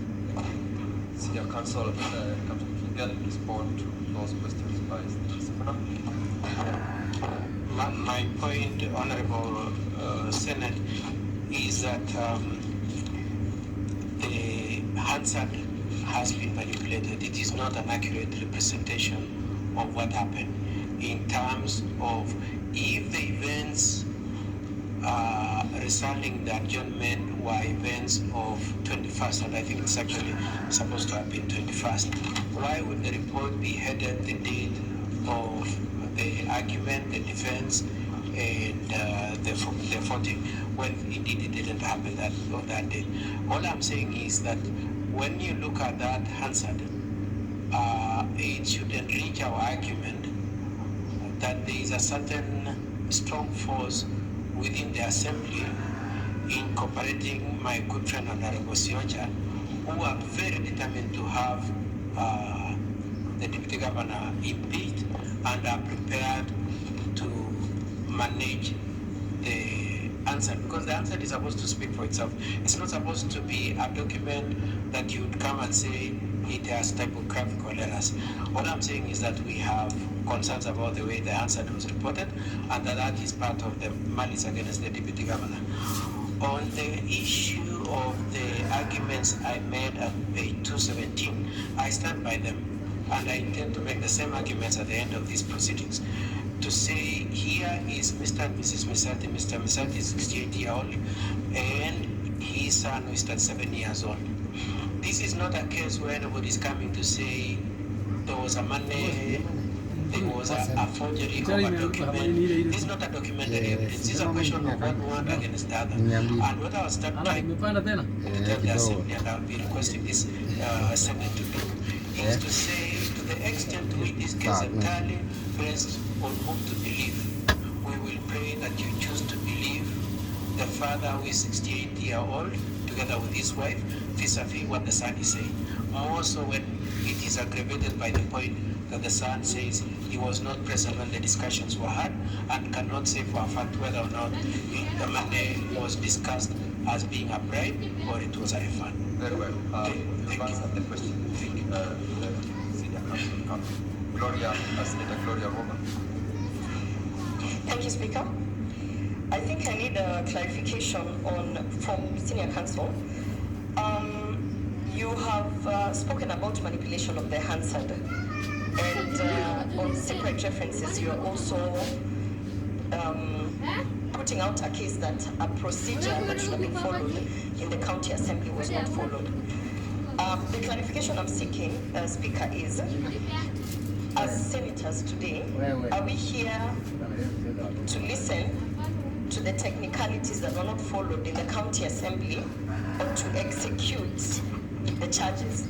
Because why I'm asking this, Mr. Speaker, is if you go to the rules that you have given us, that we have in our standing orders of impeachment, on Rule 12, yes. So my question is, and in respect that we are according to the institutions, maybe what I'm asking is for Senior Counsel to clarify that if indeed the argument of the process that was or was not followed in the county assembly, if that is the argument, what does he expect the Senate, what is he expecting with that argument from the Senate, that we stop prosecuting the matter based on a technicality that he wants to highlight? Because for me, Mr. Speaker, I'm starting, we spent quite a long time on that issue, and I'm wondering whether he is arguing on the process so that we can stop the impeachment. Otherwise, I don't see it relevant. Yes. Mr. Carter. It is our case for the Deputy Governor that the procedures set in and put in place were intended to safeguard the rights of especially the subject of impeachment. And the law having set it like that, and to the extent to which the county assembly has no explanation for why they were operating out of time, why they did not serve him on time, why the notice did not have particulars, to the extent to which they have no reason that this impeachment should be deemed by the Senate to be invalid and to be disallowed. It is my view that in previous writings, it has been stated that if the impeachment already stands outside time, then it is invalid and should be thrown away. I'll be praying that you should not look at it as a question of technicality, but a question of substantive justice. And lastly, I will allow Senator Helen Siengo to seek any clarification. Thank you, Mr. Speaker. I'd like to seek clarification from the Council. When he was was asking about the clips that were played, and he was asking on the audience. In public meetings, when a speaker is making speech, is it usual to focus on the audience or the speaker? When I looked at Mama Wamutura speaking, she was speaking from her heart, because this is something that is hurting her. And when I see a woman getting emotional... Senator Beth, your question is made. Thank you, Mr. Speaker. Allow me to ask the second concern, to raise the second concern. Who runs the governor's bursary fund, and what is the role of the deputy governor on it? Thank you. The first question is directed to Senior Counsel Katwa. The second is the witness. It is our argument that the clips were manipulated. They were not products of public participation. If it was a product of public participation, you would definitely see people in the background. Because if it was intended to communicate to the Senate that indeed members of public made contributions to this subject of the impeachment, then surely it should have been possible to see members of public. And honorable senators, I said there are about 7 clips. About 5 of them is a single individual who has nobody in the background. One of the exceptions is the one clip that the honorable member has invited me to, and it has about 2 people. It has nothing more than that, and we still contend that that clip came much after. Lastly, if you look at page 21 to 54 being the public participation report in the county assembly report, there's nowhere where they say the clips were done. The clip came through the letter at page 356 of Mr. Ndegwa's letter, where they introduced the clips much after and outside the public participation. It has no relationship with public participation. Thank you, honorable members. Thank you, Control. Mr. Witness, respond to the second question by Senator Ben Sengo. Mr. Speaker, there is a special program domiciled in the office of the governor. And the question that the honorable senator asked, who is responsible, so it's the office of the governor. Thank you very much. Honorable members, I had directed that I will only allow a maximum of 4 members to seek clarifications. You note that this time-bound proceedings must be prosecuted between now and close of business tomorrow. So I will close at that so that we progress to the next witness. Mr. Ndegwa. Mr. Speaker, sir, thank you for the kind permission. Only to seek your directions whether it is proper for senior counsel to impute improper motives that I did introduce the clips, well knowing that I'm only executing the functions of an advocate representing a client. Mr. Ndegwa, remember ruling was made earlier on regarding the objections that both parties had raised with regards to evidence and additional information that could not have been or could have been, and that ruling was read in your presence. Allow the Senate, allow this House to deal with them at an appropriate time. Thank you. You are discharged, Honorable Member.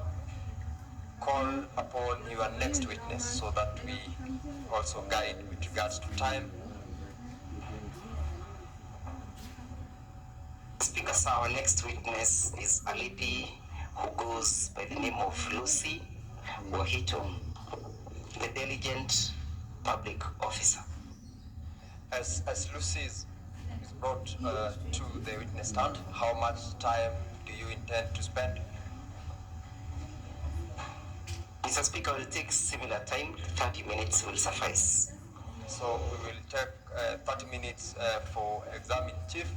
We will do 20 minutes for cross-examination. You're most obliged. My learned friend, Mr. Mwangi Ndegwa, will take the witness. And for purposes of time and planning as well, how many more witnesses do you plan to call? We have 2 more witnesses. 2 more witnesses, apart from Lucy? Yes, Mr. Speaker. Very well. Yeah,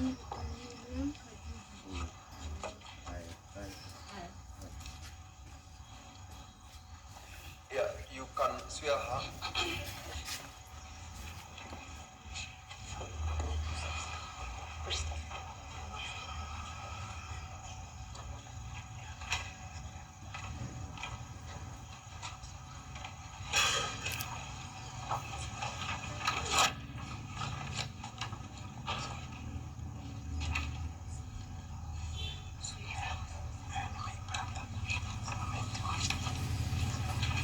I, Lucy Wahito Wachira, do solemnly swear that the evidence that I shall give before the Senate in respect to the matters before the Senate shall be the truth, the whole truth, and nothing but the truth. So help me God. Good evening, Lucy.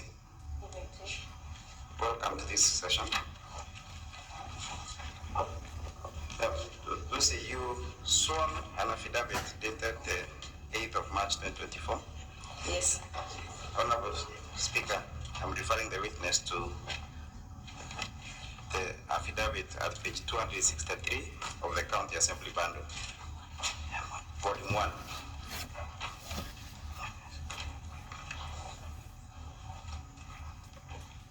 Page 263, Volume 1 of the County Assembly Bundle.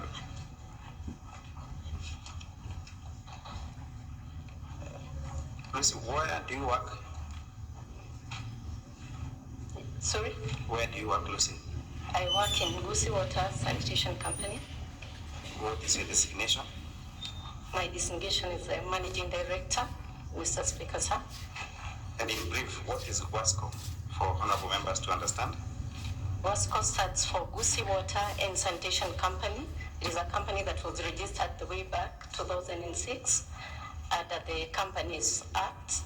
It is jointly owned by Kisii County and Nyamira County, and its mandate is to provide water and sanitation services in both counties. Are you a member of the board?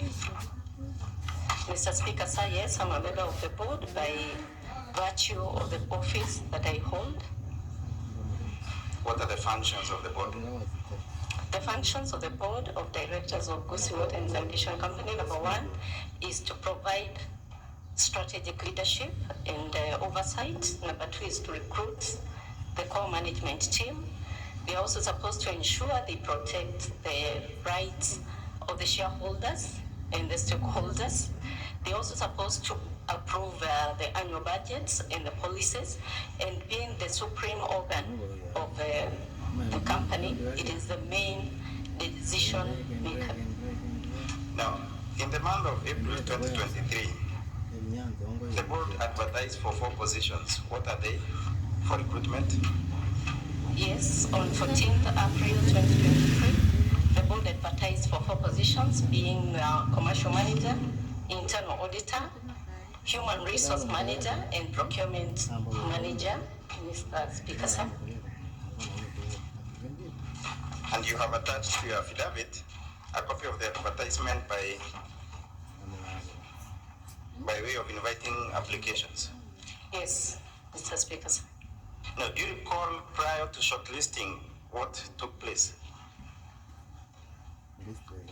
Yes, prior to shortlisting, Mr. Speaker, sir, I recall I was summoned by His Excellency, the Deputy Governor of Kisii County, Mr. Dr. Robert Onsari Moda, and I visited his office.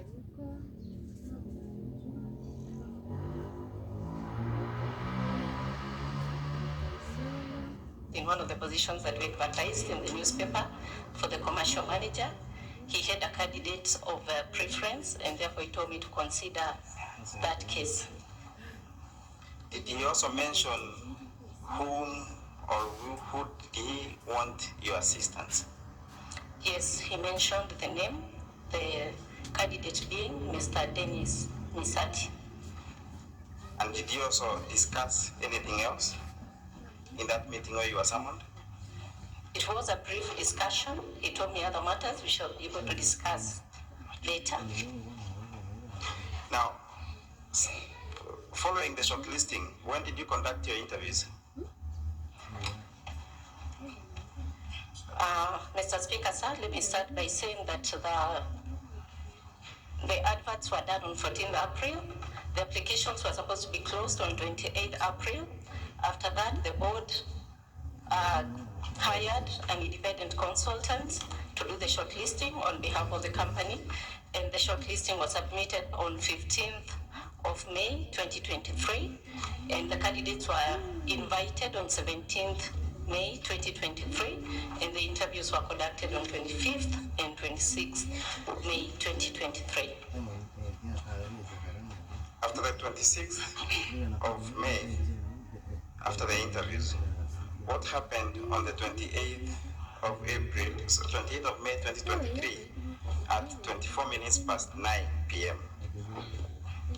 Mr. Speaker, sir, I recall on 28th April, that was on a Sunday in the evening at 21:24 and 13 seconds, I received 100,000 in my M-Pesa line or Safaricom line 0724616288 from His Excellency, Mr.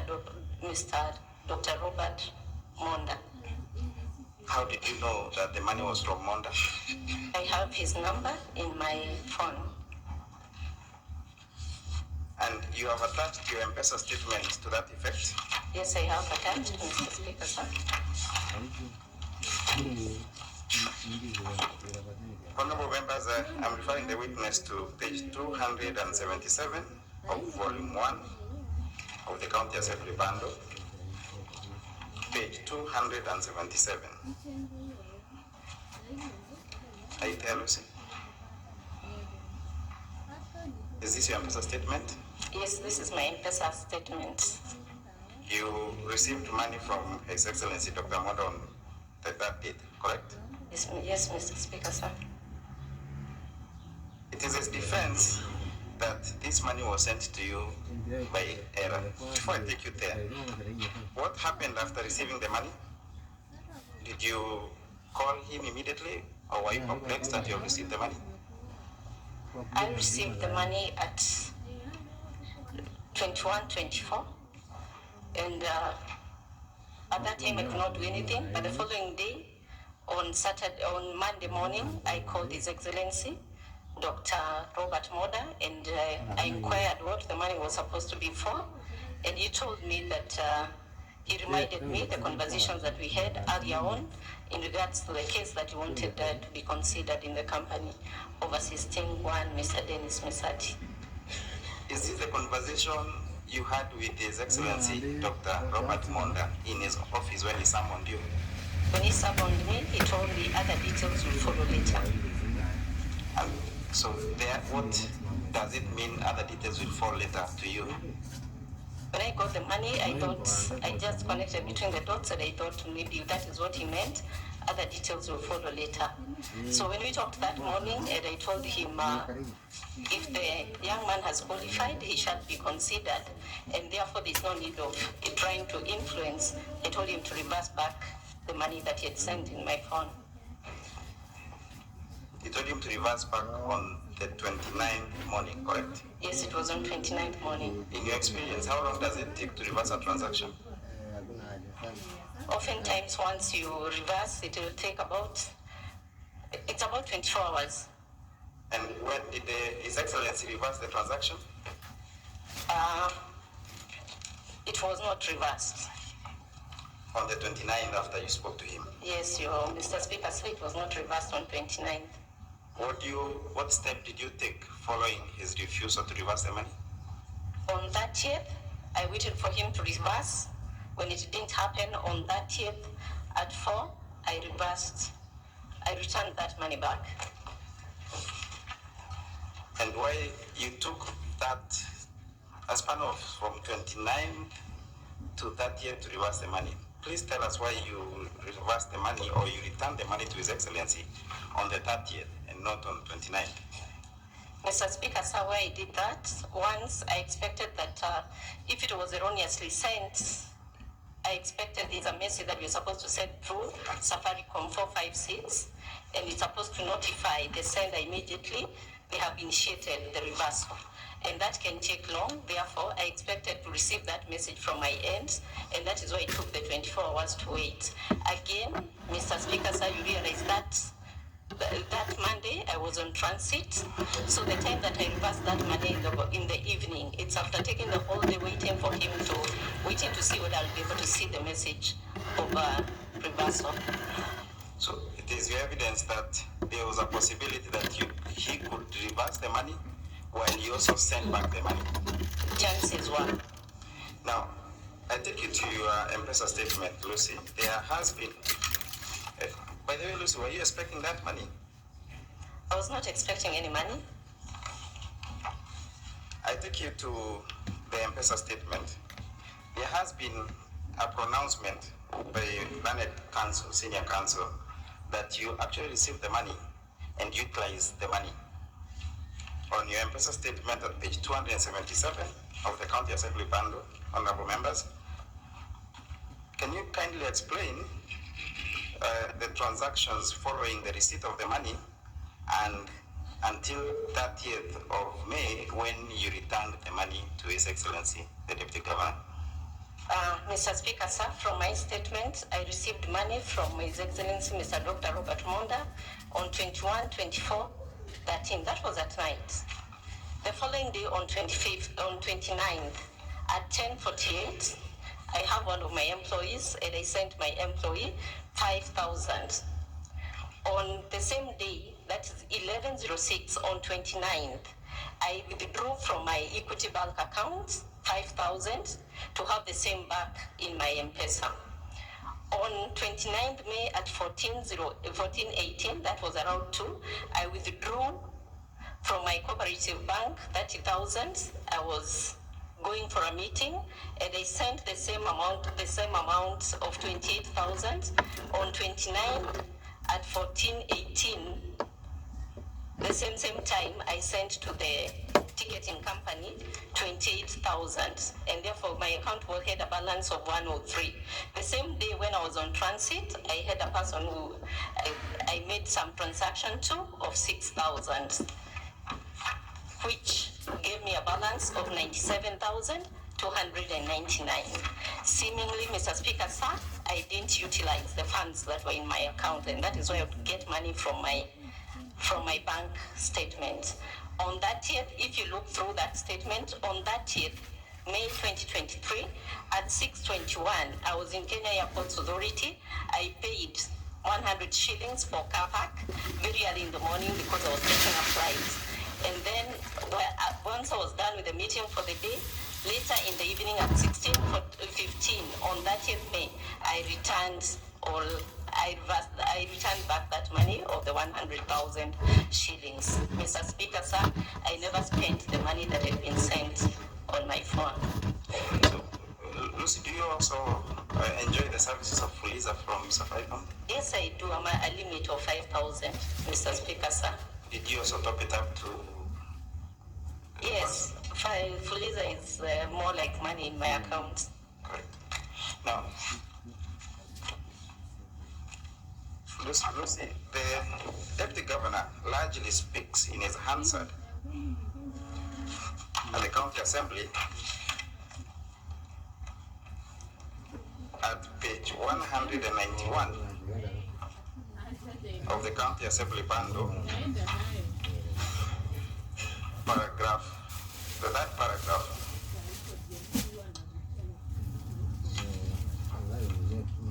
See it there? Can you read the paragraph that begins with what I confirmed? Mr. Speaker, sir, I confirmed to have sent her the money mistakenly and told her that I intended to send money to a different person, Gladys Aminga. She continued to tell me that she was at the airport traveling to attend a meeting in Nairobi. She then inquired if it was possible for me to reverse the money. I told her I would try since I'd never reversed money on an M-Pesa platform. I attempted, but I was not successful. I urged her to reverse it. Stop at that, Lucy. The Deputy Governor says I attempted, correct? Yes, Mr. Speaker. Does that mean that he intentionally sent the money to you and deliberately refused to wire back the money or reverse? Yes, Mr. Speaker, sir. Finally, did the candidate that the deputy governor wanted assistance, was he successful? Mr. Speaker, sir, the candidate was not successful. What number was he in the... After the interviews, he became distance fifth. Honorable members and Speaker, I sit the witness for cross-examination. Lucy will be asked questions by my learned senior. Remain calm and answer the question.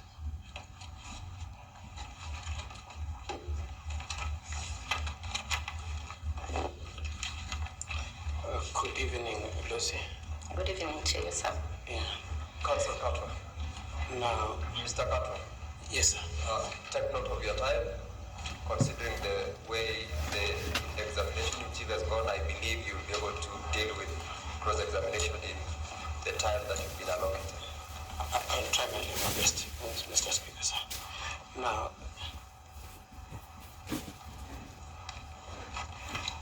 it is your testimony that in the bundle you've produced before this assembly that you, at paragraph 11, honorable members, Senate members, I'm referring to the affidavit at page 263 to 265, and particularly page 264. At page 264 of the affidavit, Lucy, do you have your affidavit? Mr. Katwa, kindly guide the members on the volume you are making reference to. My apologies. It is the bundle from the county assembly, and it is 41, page 264. Page paragraph 11, the last paragraph at page 264. In that paragraph, you say that in the morning of 29th, I called the Deputy Governor, His Excellency Robert Monda, and asked him what the money he had sent was meant for. And from the telephone conversation, he reminded me of his previous request on the assistance in the recruitment of his preferred candidate, one Dennis Mokaya. I declined to be influenced and asked him to reverse the money. That's what you said in that paragraph. Yes, Mr. Speaker. Now, since this process started, has that always been your position? Has it always been your position that indeed he told you what the money was for? It has been my position. Okay. Even as way back as 8th of February? 8th of February, it made a statement which was slightly different from this. I didn't know it would get... Lucy, just answer my question. My question is the position you've taken at paragraph 11 the same position you've always held as way back as 8th of February? That has been the position. Okay. Now let's look at what you said on 8th of February at page 26. Honorable members, I'm referring to the Deputy Governor's report, page 26. At page 26 is your statement, isn't it?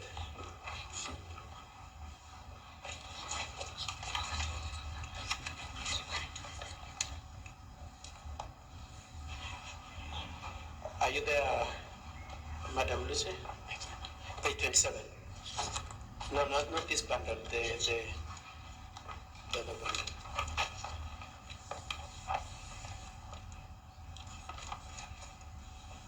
Yes, Mr. Speaker, I'm there.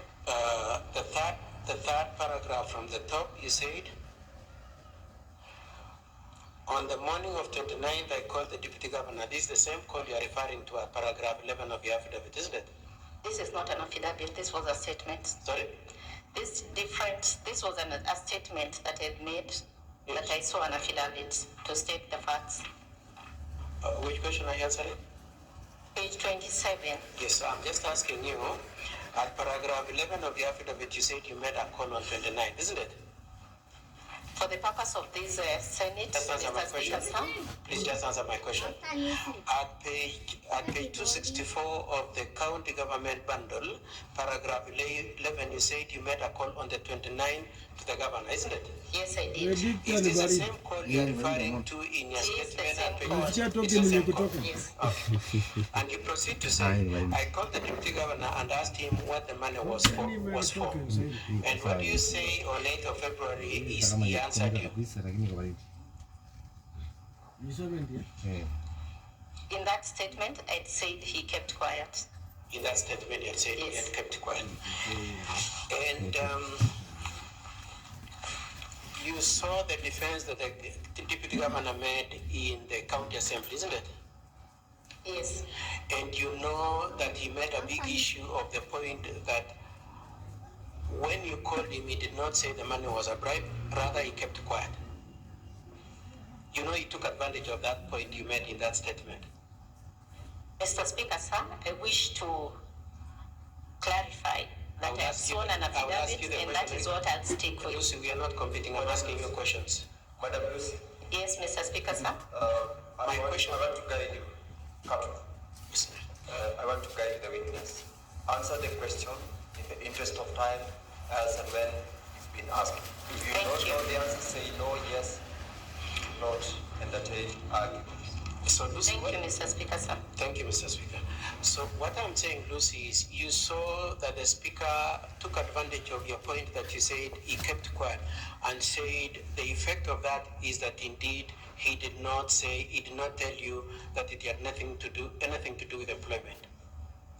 You saw that.